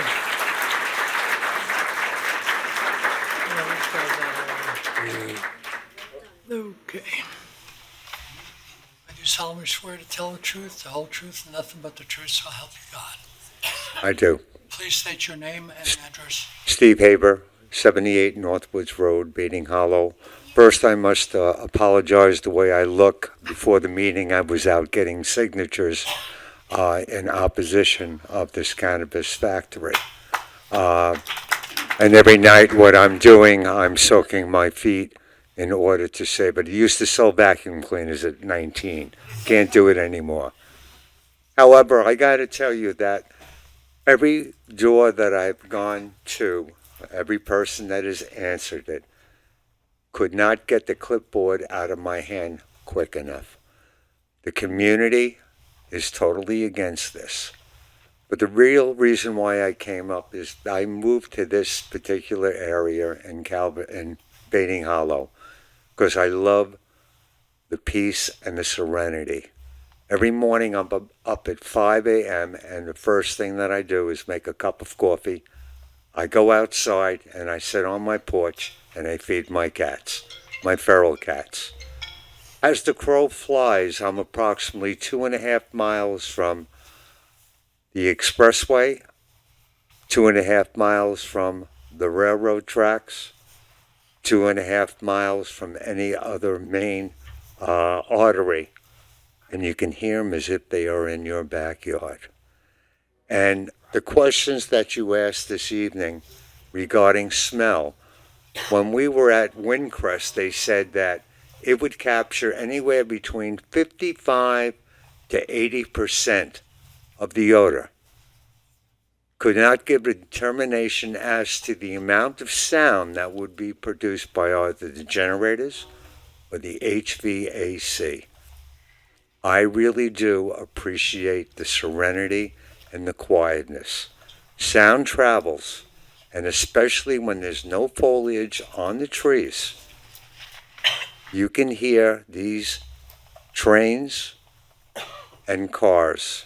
And by the way, across the street from me, there is a farm, and they're up at 6 o'clock in the morning, and I'll make you a bet that they don't nearly make as much noise as what's going to be put in my backyard. I thank you very much for your time. Thank you. All right, very good. I'm getting my exercise for the day. Solemnly swear to tell the truth, the whole truth, nothing but the truth, so help you God. I do. Please state your name and address. Carmine Annabelle, 104 Golden Spruce Drive, Windcrest East. Thank you. Just a brief comment and an observation. It would appear that the design intent for this project is a bit adrift. I did attend the very first presentation for this project in our community center. I still have the booklet. I've shared it with a number of people here who share some of my concerns. There are a few things that you can garner from that document. One is the scale of this project, as you look at it today, seems to be growing. The head house in particular stands out. The comments about activated coal filters or what have you are also adrift. At that presentation, the initial presentation, this was going to be a odor-proof project. Everything was going to be airtight, not necessarily those exact words, but the intent was clearly that. We've gone from 100% to 80% efficiency. We're down to 60% efficiency. Now, I don't know what tests they conducted, but the wind must have been going to their favor, because you have a 40% inefficiency in the coal filters. We haven't even spoken about particulates, and there is a boatload of particulates that are going to be coming out of this facility. And maybe you'll get around to talking about HEPA filters as the first line of defense of what's going out the door. Who knows? And the last thing I'll say, and I'm not an engineer, but I've read enough to know there's going to be a boatload of water required to run this project. And between the fertigation process and cooling, who knows if they're going to have cold water cooling for their air conditioning, water cool units, as opposed to air-cooled units. There's a lot of unknowns. The 1 inch, assuming you can only utilize one well, the second one was said to be backup. One 1 inch line is not going to run that facility. There's gazillions of gallons of water that are going to be used just for the fertigation process. If they have water-cooled air conditioning units, it's only going to exacerbate that number to scales that we wouldn't want to have a discussion about. So there's a lot in the formative stages here.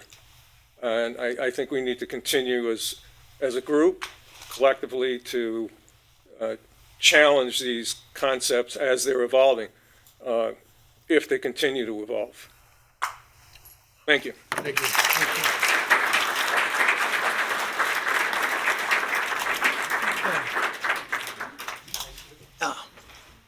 How are you? Good, how are you?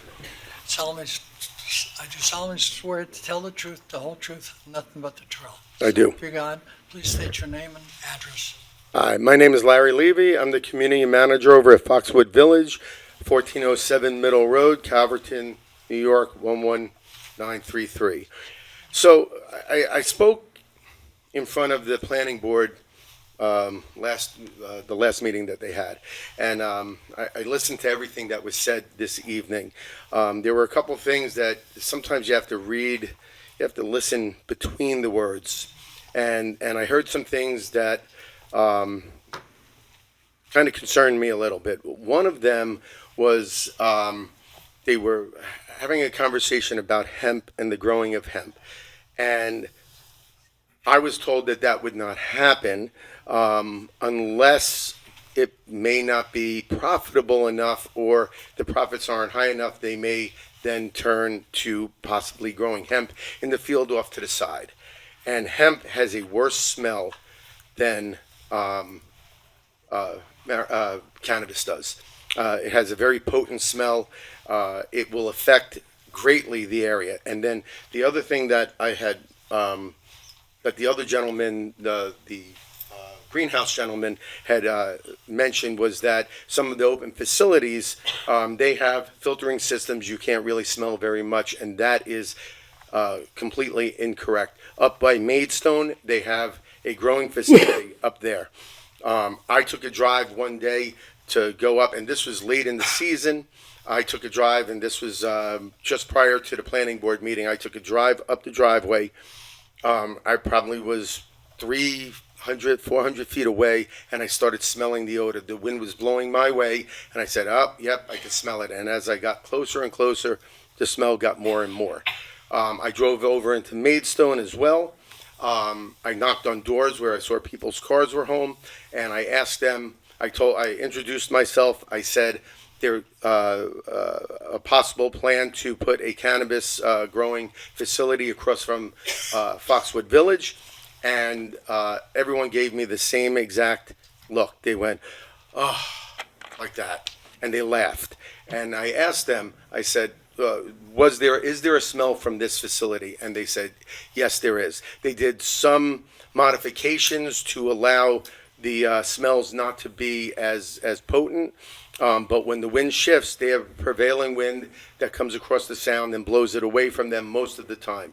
But when the wind does shift, they do get that odor. So as far as an open facility, that's not a open greenhouse facility. That's not true. It does have an odor to it. I did see their filtration system, and I saw it was working.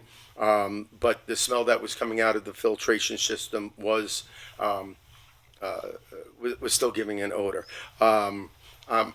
What I'm going to do is, if the organization provides an address of one of their growing facilities, I am going to take the opportunity to try to go and visit that facility. I don't necessarily have to go in or even enter the property. I just want to listen.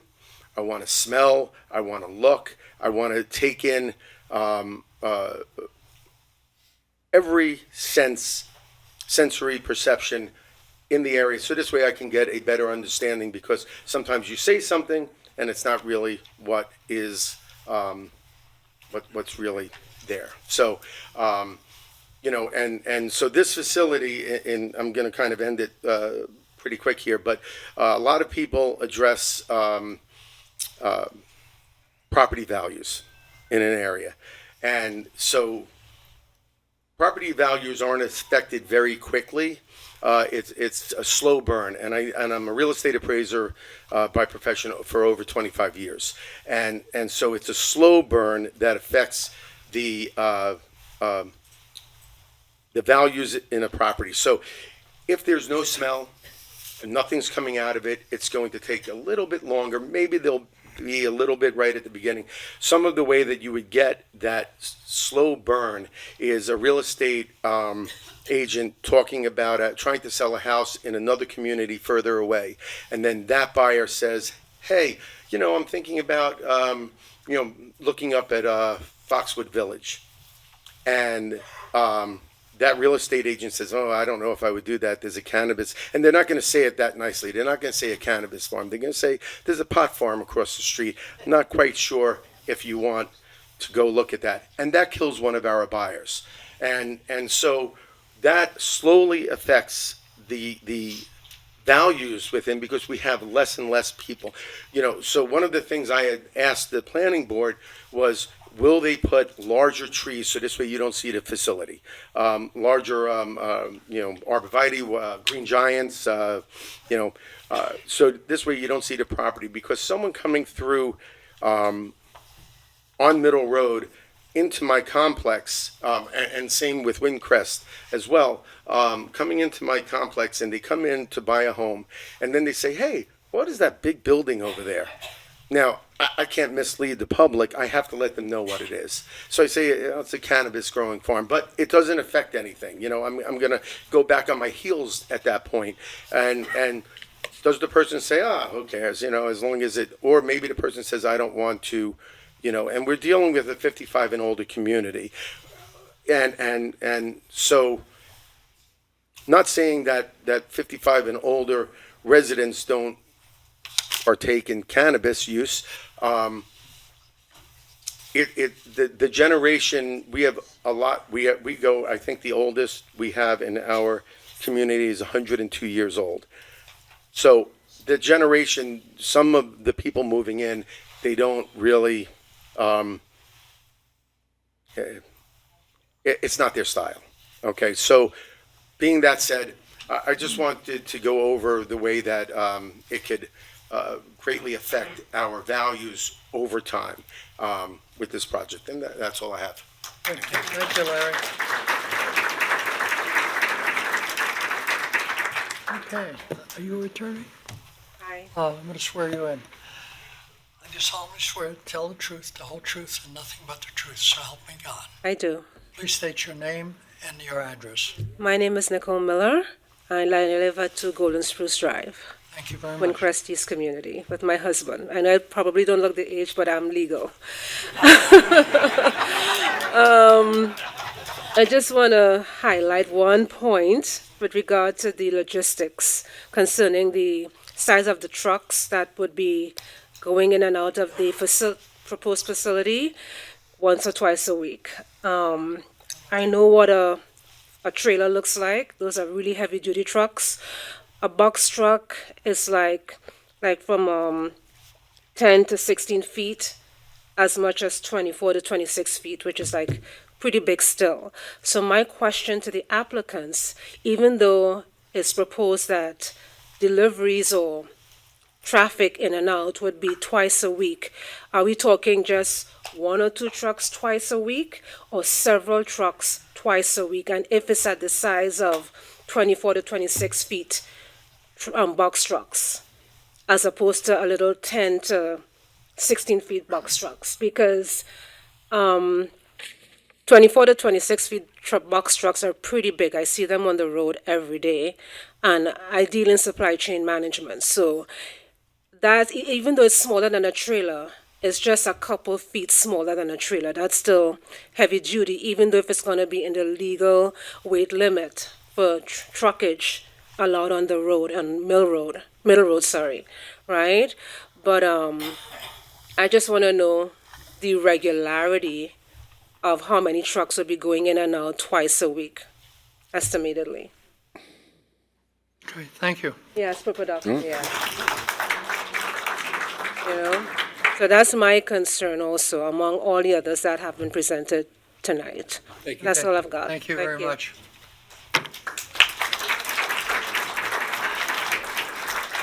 You solemnly swear to tell the truth, the whole truth, nothing but the truth, so help you God. I do.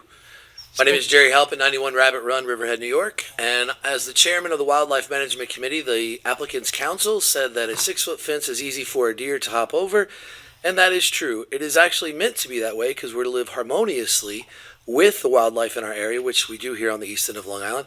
An 8-foot fence will actually at times cause more harm to our wildlife, which is why we don't permit them in our residence, so that the wildlife can live in harmony with us. I'd just like to make that statement and encourage you to live by that. Thank you. Thank you. Thank you.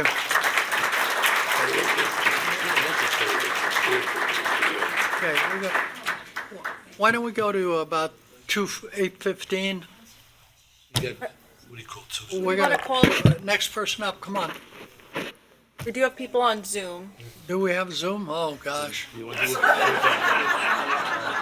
a 5-minute break? Yeah, okay. So if anyone on Zoom wants to Would you speak on the folks like to matter, take a please 5-minute raise your break? hand. 5-minute recess? No? Good. Oh, Oh, I'm gonna take my heart medicine.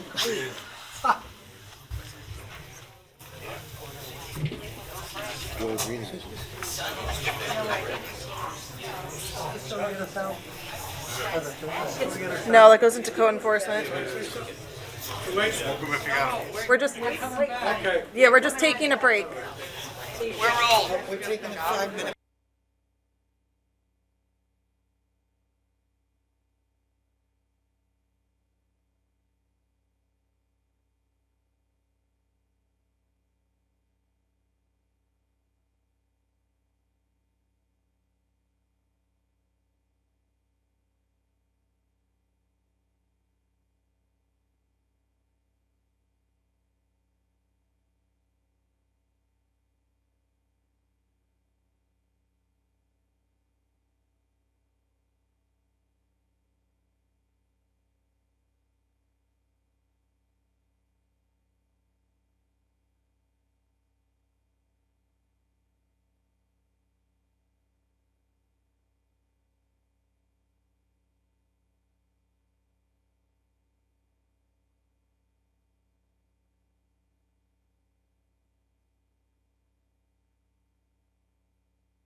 Okay. All right, we're back live, folks. We're back alive now. Please keep it down. Can we get back to our seats? We have someone that wants to speak. All right, sir. I hope I don't say this to my wife when I see her tonight. Do you solemnly swear to tell the truth, the whole truth, and nothing but the truth, so help you God? I do. Please state your name and your address. Frank Cavallaro, 10 Purple Beach Street, Calverton, New York, Windcrest East. Okay, Frank. I need a little clarity on the wells. In 2021, Windcrest East applied for wells to irrigate our property for irrigation. We were denied by DEC because of contaminants in the water. They wouldn't allow us to have any wells. They told us at our meeting at the clubhouse that they were putting in 2 wells. We contacted DEC, and as of this date, they have no knowledge of 1458 Middle Country Road or Crazy Bear or whatever name they're going under. Nobody ever applied to them. So I don't know where they got, they said they had approval for 2 wells. So thank you for your time. Thank you.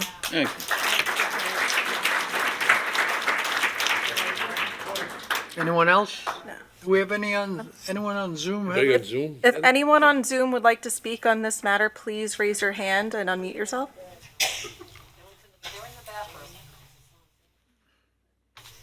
No, I don't think anyone's around. The guy on the screen there. Mr. Barnes, can you hear us?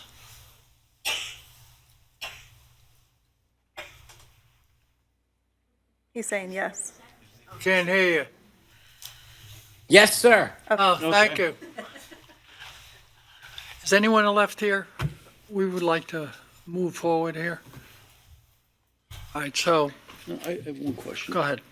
If I could ask you one more question, just back to the greenhouses and the head house.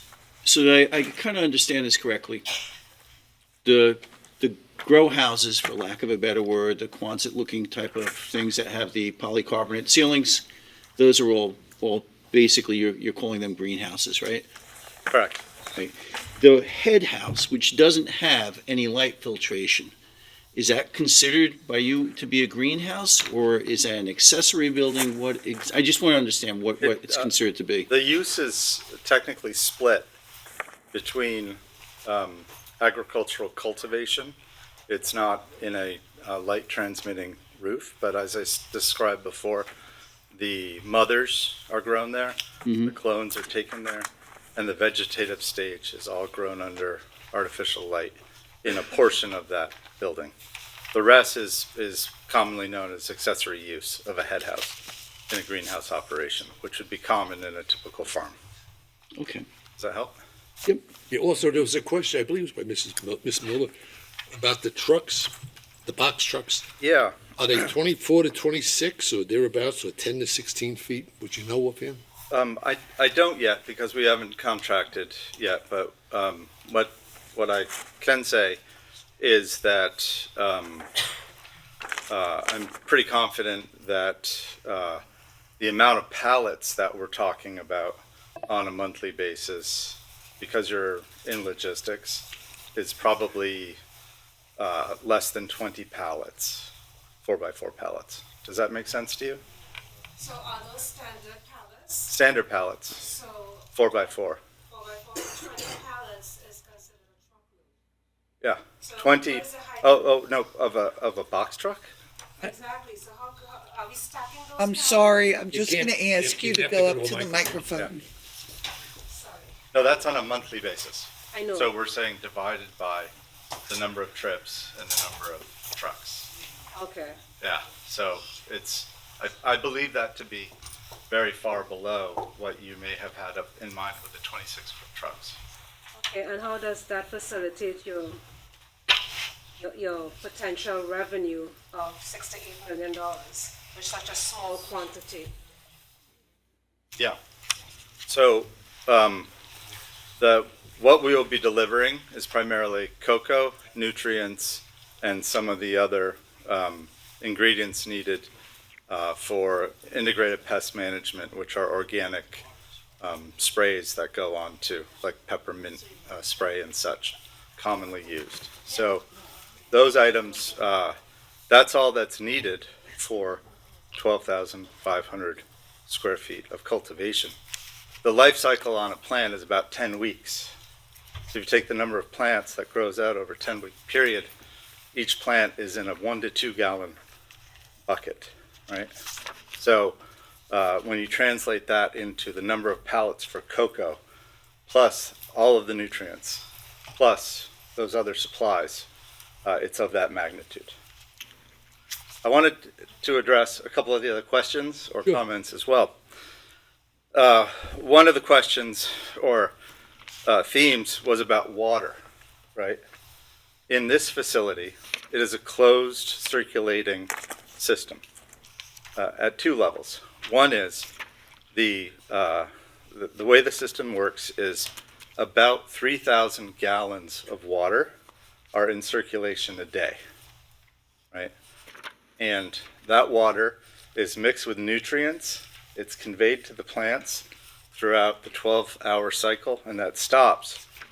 95% of that water is used by the plant and is transpired. It sweats it into the air, right, as part of the photosynthetic process.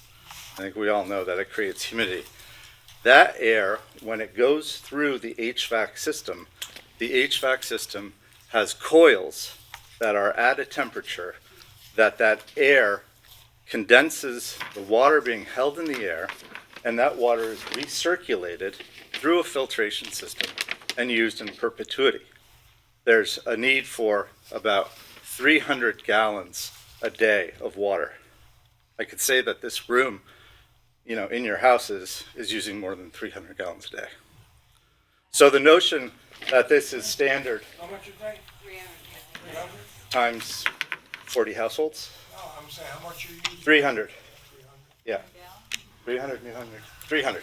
So our wells, which do not require DEC application, fall under a 45 gallon per minute rate. If you have a question, I'd be happy to answer it. I don't know well, if you're gonna, You want to step up to the microphone, please, because it has to be recorded. He's been sworn in. I know. So if I, can just continue on the water usage, I think the concern that closed environment, controlled environment, growing is a massive consumer of water that is not based in the engineering, the science, or all of the facilities that use a recirculating system. Be happy to provide the plans that were submitted to pollution control that demonstrate that in clarity. Your name is Cavallero? Yes, Frank Cavallero. Yes, all I would say, if our water was contaminated, and we're a few hundred feet from you, so you're going to use contaminated water to go over pots? Did I pay this guy? I want to say, he's bringing up a really important point, which is of that 5% that is not recirculated as the condensate, that 5% is nutrients which flow off of the table, right, and into a system where they are circulated through a filtration and a reverse osmosis system, and the slag of that is contained in hazardous waste buckets and will be taken off-site on a 2-week period. And all of this, is in the pollution prevention plan that the County of Suffolk County. So there is no discharge of fertilizer and into the environment. So, let me just say, if you're using contaminated water to grow pot or hemp, whatever, then you distribute it and people are going to smoke it. It comes from contamination water. And so, thank you for that as well, because as part of the sourcing of the water from the well, it passes also through sand filtration, reverse osmosis, UV filtering. All of that system is part of a very complex engineered system that is part of the plan And we are not intending to put any sort of effluent or waste onto the property. Well, it's my understanding that you can't drill a well unless the DEC gives you permission. Yeah, and that key point that I said was the 45 gallon per minute rate is the cutoff. When we went to the DEC, they said, you don't need to do that. You're nowhere near 45 gallons a minute. And the second one is backup. Our preference was to use city water. City water can't be used for agricultural uses because of precedent, because people would be worried about ground cover crops being used with the limited resources that we have here on the island. All I know is DEC had no record of you. So, Pardon me, Mr. if you have a question, Yeah. Mr. Cavallero just mentioned the word hemp, and that word hemp was raised before. Can we assure these people that under no circumstances you're going to change to hemp? Or any All part right, of the I way? hear you. I'm asking about, I want an assurance that he's not going to shift from marijuana to hemp or cannabis. you know, Oh, well, I I just said that, I don't know what they're growing. I just asked him the question. Oh, yeah. And our plan that we submitted today for consideration, that we learned 6 times that I didn't quite understand, is not including hemp. But And our intent is not to do hemp. Our intent is our intent. Double speak. What's that? Okay, come on up to the mic. This young. I'm sorry, how is that double speak? You're not saying yes or no. Hi, Talk Church, and sorry to step in front of you, but Talk been Church, and sworn in. again, from Calverton Civic. On the regards of water and the quality and PFAS, which is a known contaminant in the area, we know that up at EPCAL, we have a huge problem, right? We have a problem outside the fence line with PFAS. PFAS has been found in that area where this postage stamp property is. And one of the reasons why the people on North Woods Road and Windcrest East are not on individual wells. These filters that are being discussed, I'm not a scientist. All I know is what I've learned so far. And what I've learned so far is that the types of filters that this gentleman is mentioning do not filter out PFAS. So that will be going on into a product, and whether that product gets measured for it later is a question. But you can't filter out PFAS. The people over on the west side of EPCAL who didn't have water, right, that they could drink or take showers in or cook with, all had PFAS in it, and they were given these filters by the DEC. It didn't stop. They had to get fresh water from Riverhead Water District and from Suffolk County Water Authority in order to have potable water.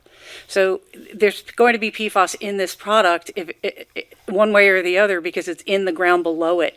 It's not scientific, but that's one of the reasons why there's large concern. That landfill is unlined. That hydrogeology is important to be taking into perspective when we're going to be dropping wells in. Whether the DEC says whatever they're doing preliminarily, I'd like to see it in writing, because you should be refuting that and drilling down even further on them for more specifications. Thank you. So, water testing is very important, and the water quality is very important, and the end product is thoroughly tested by the state. I think one of the things that really resonated there is that we need science. We can't just sit here and come up with anecdotes and limited research by non-scientists and make claims. So, to that effect, what's that? Yeah. So, if I could for a second. I need to rebut that, because the gentleman is speaking directly to me without saying my name. I'm not a No, scientist. I stated no, it. I am. I didn't say that. I'd like to have a chance to rebut. If it's irrelevant, the chairperson will let me know.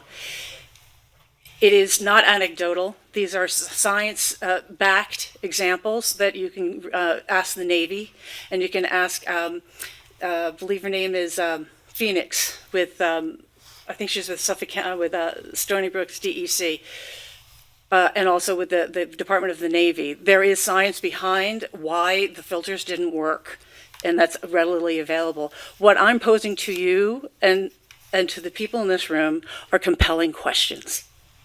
And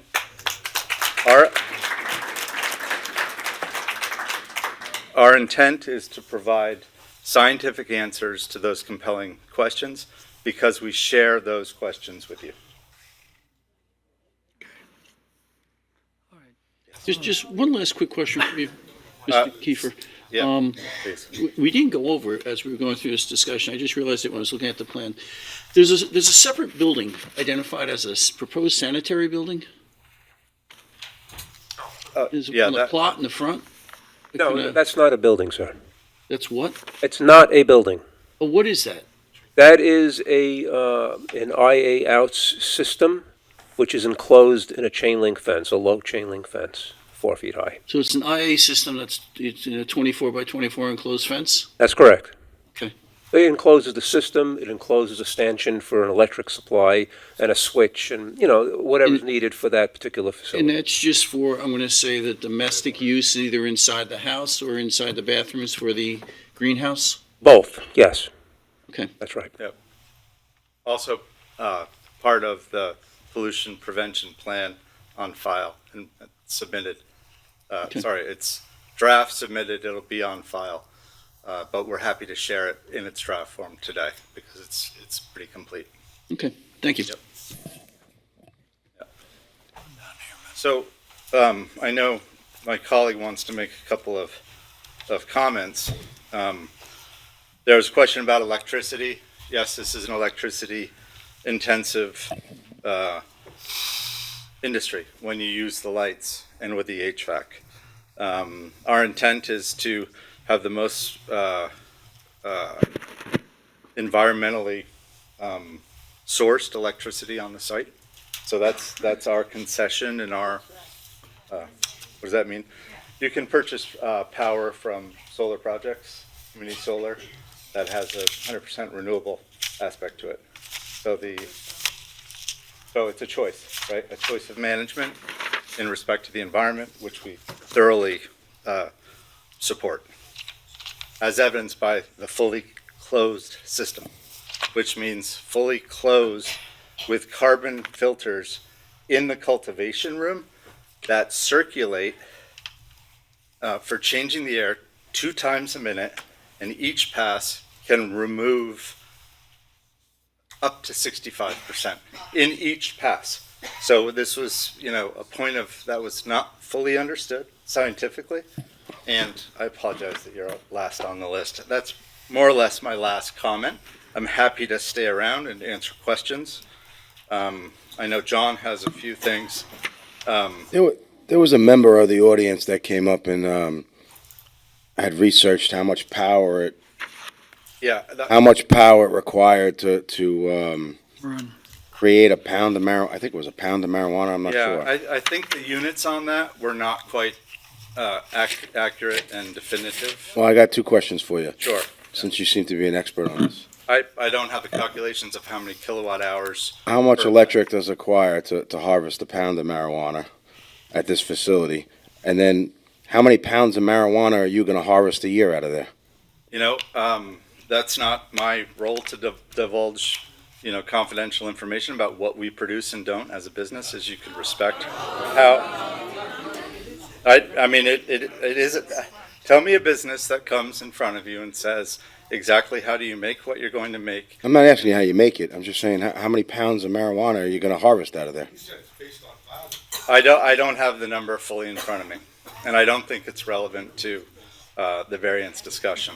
So, well, it's relevant. In fact, I'm not going to answer it tonight. So, it's relevant. What I will say on the, pardon? It was just relevant to the energy usage. With the what? There was a certain amount of energy usage, electric usage per pound, I guess, to generate a pound of marijuana. Yeah, I think the issue is how much energy is the facility going to use? How much energy would the facility use in a backup energy generator situation? And how does that translate to the size of the generator? What type of noise could be produced by the generator? And how many times has there been an outage, a prolonged outage of electricity in the neighborhood, so to speak, for commercial users? And so when you look at, I'm just saying, like, delivery of power it does range, or just in general, right? So the way the system is designed is that not the entire set of lights will be employed in the event of an outage, right? There's just key elements of the power plan will be invoked when there's an outage. So I just wanted to be clear, we're not talking about, power stations of electricity that boot on, when there's an outage. So there you have that. I believe I've addressed many of the questions. Again, we are open. Oh, the last thing I'll say. This lady wants to speak once again. Let her go. Thank you. I know it's a long evening. It's probably 2.5 hours. You guys had a potty break. Great. I don't know if everybody in here took one. I'll be quick.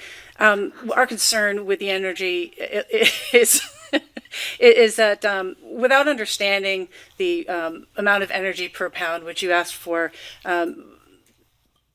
we're looking to understand also not only the daily requirements, right, but what if there is an energy outage? And what they've divulged to us so far is that they have a 12 on, 12 hour on and 12-hour off light requirement. Last time there was a Hurricane 3, I don't think it knew that there was only a 12-hour window that it could occur. One of the supplements to the energy that they're suggesting is to have a transformer dedicated to this use. That also draws more attention to this property and needs to be looked at more closely. Thank you. So the 12-hour requirement for cultivation to keep a cannabis plant in a flowering stage, as would be for a poinsettia, is to have light presence. So in the rooms, there will be 2 floodlights in each of the rooms in the event of a power outage. Just to give you an idea of the amount of power for supplemental light. I just want to, scientifically say that that's what the lighting needs are to keep them in that stage. So none of the circuitry on the main sources of supplemental lights is connected to the backup generator, period. And the plans that will be submitted to the building department clearly show that, clearly show the equipment. All of it is engineered to code.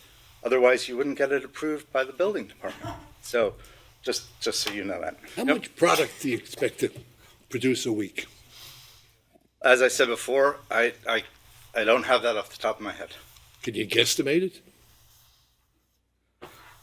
I can't. I can tell you there's about a harvest a week. I don't know that off the top of my head. Is that harvest? And it's confidential information. Oh, so you're not going to tell me? No, I said I don't have it with me. Well, would you estimate that? And whether I would tell it to you and the board, and Well, if you're not going to tell us, we can just, I guess, assume a number. Okay. But is it more than a ton? Is it more than a ton? Less than a ton? A week? A ton? Yeah. No. Well, how yes, much? it's Half less a than ton? a ton. Half a ton. And bigger than a bread box. Yep. This is not the forum for such remarks. No, I'm just saying Is it more than half a ton? I need to look at that. No, it's not more than half a ton. All right, so But I need to look at the plan, and So it's somewhere between a pound and a half a ton. Safe to say. Okay. Yeah. So just in theory, it was 12,500 plants, right? And it's a 2.5-month growing period, 10 weeks? Was that the number? I thought you identified the number of plants originally. I thought it was 12,000 plants, 12,000. No. That's the number of square feet. That's a square foot. Okay. Yeah. And they're 1-foot containers? Nope. The containers are a little under 2 feet. Okay. Yeah. Okay. Yeah, just one last question. You were saying the circuitry. Are you putting heat pumps inside there? What's your heating source? I know you're cooling it, but are you using both a heat pump for heating and cooling? No, the proposed systems, which we have spec'd and are part of the designs, are air-cooled units. Thank you for reminding me. A gentleman asked, are these going to be water-cooled units? They're not a chiller system. They don't require water. They're air-cooled units. In the industrial, in the realm of air, what I meant to say was rooftop units, if you're familiar with rooftop units used in an industrial setting. Those units are modified, in this case, to be more airtight and to have more dehumidifying capacity. So they're modified rooftop units that are closed in nature, fully neoprene gaskets, in a totally closed system. But they're I just want to make sure, they're providing your heating and your cooling, or you have a separate you have a separate heating? They are, they are heat pumps, they're just modified rooftop unitary HVACs? Technically, I don't know the definition that you're using for heat pumps, but they're gas modulated units. Okay. And so when So you they use are gas, they're reclaiming the heat that is produced off of a condenser when the condenser is creating the chill process. Heat pumps use a similar, but I don't know that it's exactly the class called a heat pump. Right, so you have Typically, natural heat gas pumps feeding have a them? condenser that's separated, and then they have a head, right? Right. In some of the office space, there very well may be a heat pump used, or at least a split unit with a condenser outside. Okay, but it's all electric, in essence? It's all electric. Everything's electric, so Yes. there's not natural gas heating or anything else? No, It's all there's no, electric. there's no natural gas to the property. Yep, okay. It's all gas, there's no propane intended. I did have one other, I don't think it's relevant. It's highly modulated system, providing both cooling, dehumidification, and reheat of that air so that it's maintained in a climate within 1 degree and 1% of humidity, which you need in a totally closed environment like this. So again, this is not open greenhouse.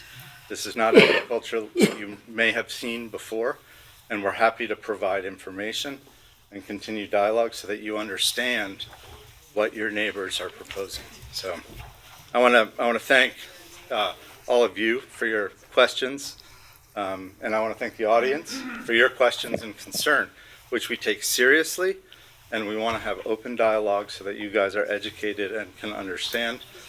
In the coming days, we have two independent engineers who have measured both sound and odor on a site that uses the exact same units, and those findings will be shared as part of the supplemental response to the staff report and with the community. And we'd be happy to have a Q&A to explain what it is, and so if you need to validate that with your own sources, you can understand what the data says and what it is. Thank you for your time. And I just want to confirm that you had also submitted to the planning board Arch Solar, Brother Bear Cannabis, multi-bay head house and greenhouse diagrams depicting the essentially ceiling construction and dimensions, correct? You know what's in The manufacturer drawings? Structural? Are you referring to structural door? Yeah. No, but you submitted, she's asking whether we submitted our stamped structural set in the application. I believe you did. If she has a copy of it. That these documents were submitted to the planning. Yeah, I mean, if you have them, we've submitted them along the way. I don't know. Jerry did the submission for the application to the planning board. I assumed that the structurally stamped plans were part of it, and those are the structural plans. Yeah. These are the structural plans. Thank you. Thank you. I think we looked for people. Thank you for your time. I think John has a few comments. Oh, I'm sorry. I'm sorry, Joe. Yeah. Just at the beginning, I just want to submit those photographs of neighboring agricultural uses in the area. I referenced I didn't submit, so just the first thing was submitting. Secondly, I want to address the use issue because it was raised several times by both the council and some of the residents. So the property is zoned agricultural protection zone. The AP zone permits, as of right, agricultural production, which is defined by the town code, as the production for commercial purposes of all crops, livestock, and livestock products. Section 301 of the New York State Ags and Markets Law defines cannabis as well as hemp as crops when they are cultivated in accordance with the cannabis law. Here, the applicant has a cultivation license to grow cannabis. The APZ also permits, as of right, on properties over 5 acres, as this property is 5.37 acres, it is permitted as primary use a greenhouse. And greenhouse is defined by the town code as a structure having a transparent covering, whether plastic or glass. Here we have a plastic roof utilized for seed germination, plant propagation, hardening of or forcing or maintenance of a controlled climate to sustain plant growth otherwise not possible in natural outdoor surroundings. As the Tony testified several times, this is being done to cultivate in accordance with the standards of New York State, and also it is done in a climate-controlled environment that is not otherwise possible to grow in natural surroundings because we don't have 12 hours of sun and 12 hours of dark every day. The town code further defines, as another permitted use in the zone, greenhouse, agricultural, commercial. A greenhouse, and that is defined as a greenhouse where agricultural may be sold at wholesale, but where the sale of agricultural products to the general public is not permitted. That is exactly what is proposed. The APZ further permits as an accessory use what is called defined as farm operations, and that includes buildings, structures, and land uses associated with agricultural production, processing of agricultural products. The applicant has processing and distribution licenses, which are referenced in the staff report, for those exact purposes. Site plan approval is only required because we are proposing greenhouses. It is not for the use.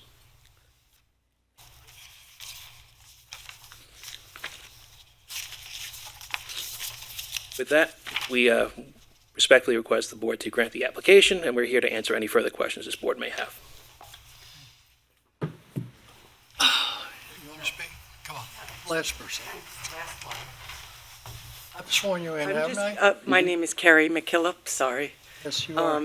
Go right ahead. I forgot your name, I'm sorry. You said the applicant does have a license? They have 3 licenses that are referenced in the staff report. So the applicant on this application to this board has a license. 1458 Middle Road LLC has a license? Yeah, we've provided a statement on that. Okay. Yeah. Okay. And we can follow up with the statement. Okay.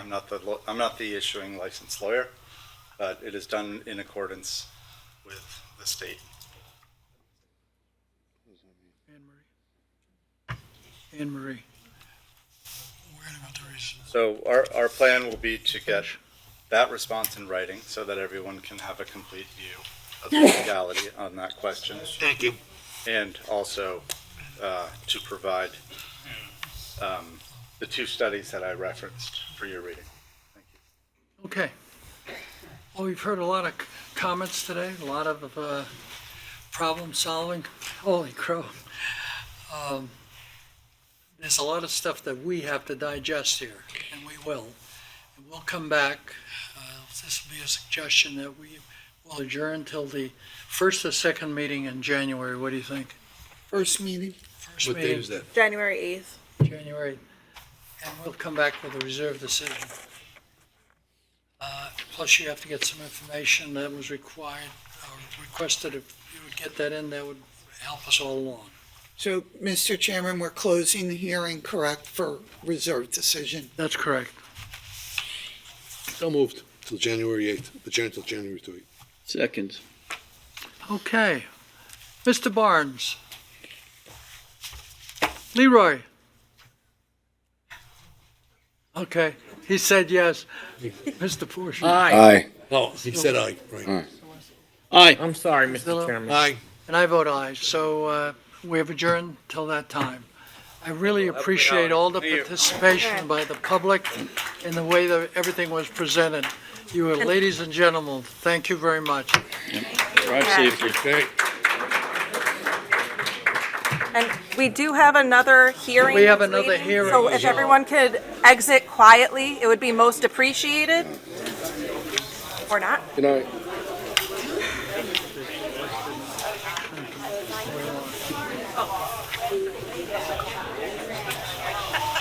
I am really surprised. Some of the meetings there were sealed.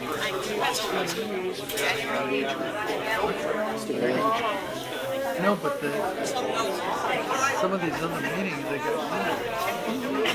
We had.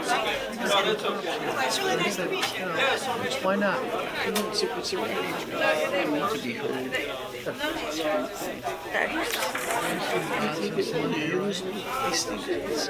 So you'll get older, you lose them. Mr. Chairman? I don't know about that. I don't. Mr. Chairman, I know people are still exiting and speaking, but I would very much like to take the next appeal. That's when you start running into man.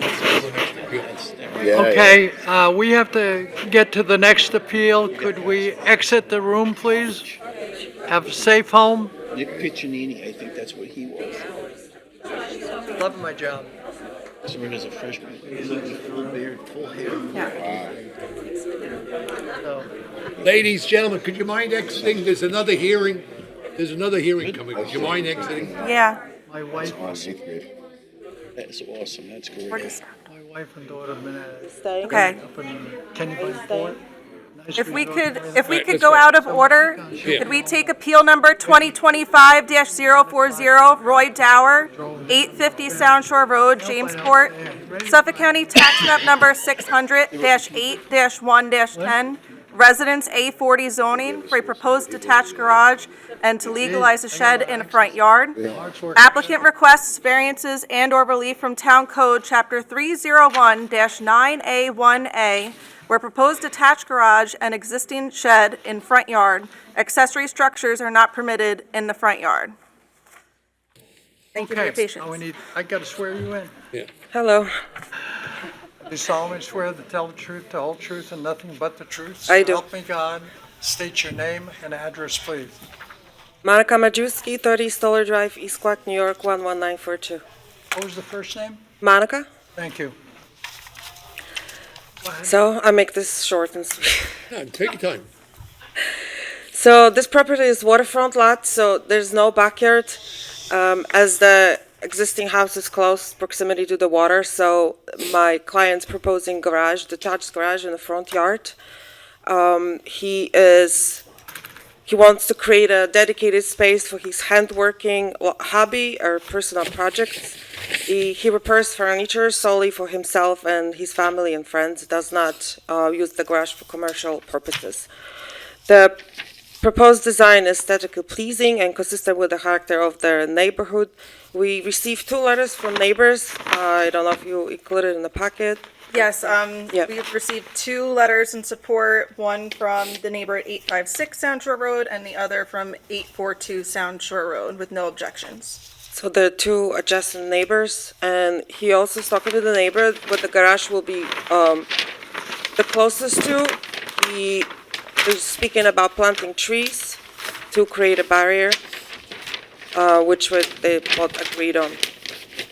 We do have a letter of DEC confirming non-jurisdiction, and we met with CAC Advisory Board, which they recommended to move the garage 40 feet to the north, which we have done, and that's shown on the new survey. So we think that the project would not have adverse effects on the environment. A driveway will be installed to contain, driveway will be installed to contain a run of water. Additionally, the garage will be prefabricated to, we're hoping, limit the time of construction. Regarding the shed, the pre-existing shed that came up when we submitted the application, we got denial from building department saying that the shed should not be in the front yard. When my client bought this house in 2018, the shed was already there, and he was told that he does not need permit for the shed. It's under 90 square feet, but one of the back corner that sits on the property line. He's just asking if he could keep the shed since nobody has complained about it. It's been there. So the other question was the 5-foot setback for the detached garage. My mouth is so dry. That is non-common in this neighborhood. The lots are generally narrow. For reference, we have a survey. I do have with me, I don't know if you want it, for 804 Sound Shore Road, where the garage is setback is 5 feet. Correct me if I'm wrong, that shed's like 322 feet from the roadway, is that correct? The shed? Yeah. Yeah. Yeah. Yeah, it's like a football field away from the, whatever, thank you. And what size is that shed? 90 square feet.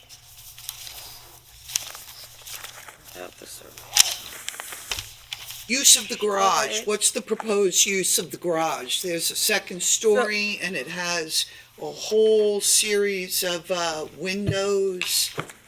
Yeah, so he found this online, this design, he really likes it. He said it fits with whatever the neighbors have. And like I said, it's prefabricated, so it should be very simple to put up, because he needs a foundation, of course. But he does work with wood, and he has 3 cars, so he wants to fit all this in. So he wants to use the upstairs for woodworking? I guess downstairs, I'm not sure, he just wants his space, he's an older gentleman that wants to proceed with his hobby and doesn't want to be limited by space. I mean, he's definitely not renting the upstairs to anyone. Is there gonna be water and No water, just electricity. just electricity? Yes, no plumbing. And are you willing to state on the record that the upstairs is not gonna be habitable space, like people aren't gonna live up there and Yes. it's not gonna be rented? No, not rented. Zoom? Anybody on Zoom? Get this. Leroy, you got any comments? No, Mr. Chairman, thank you. Okay, thank you. Who's got this?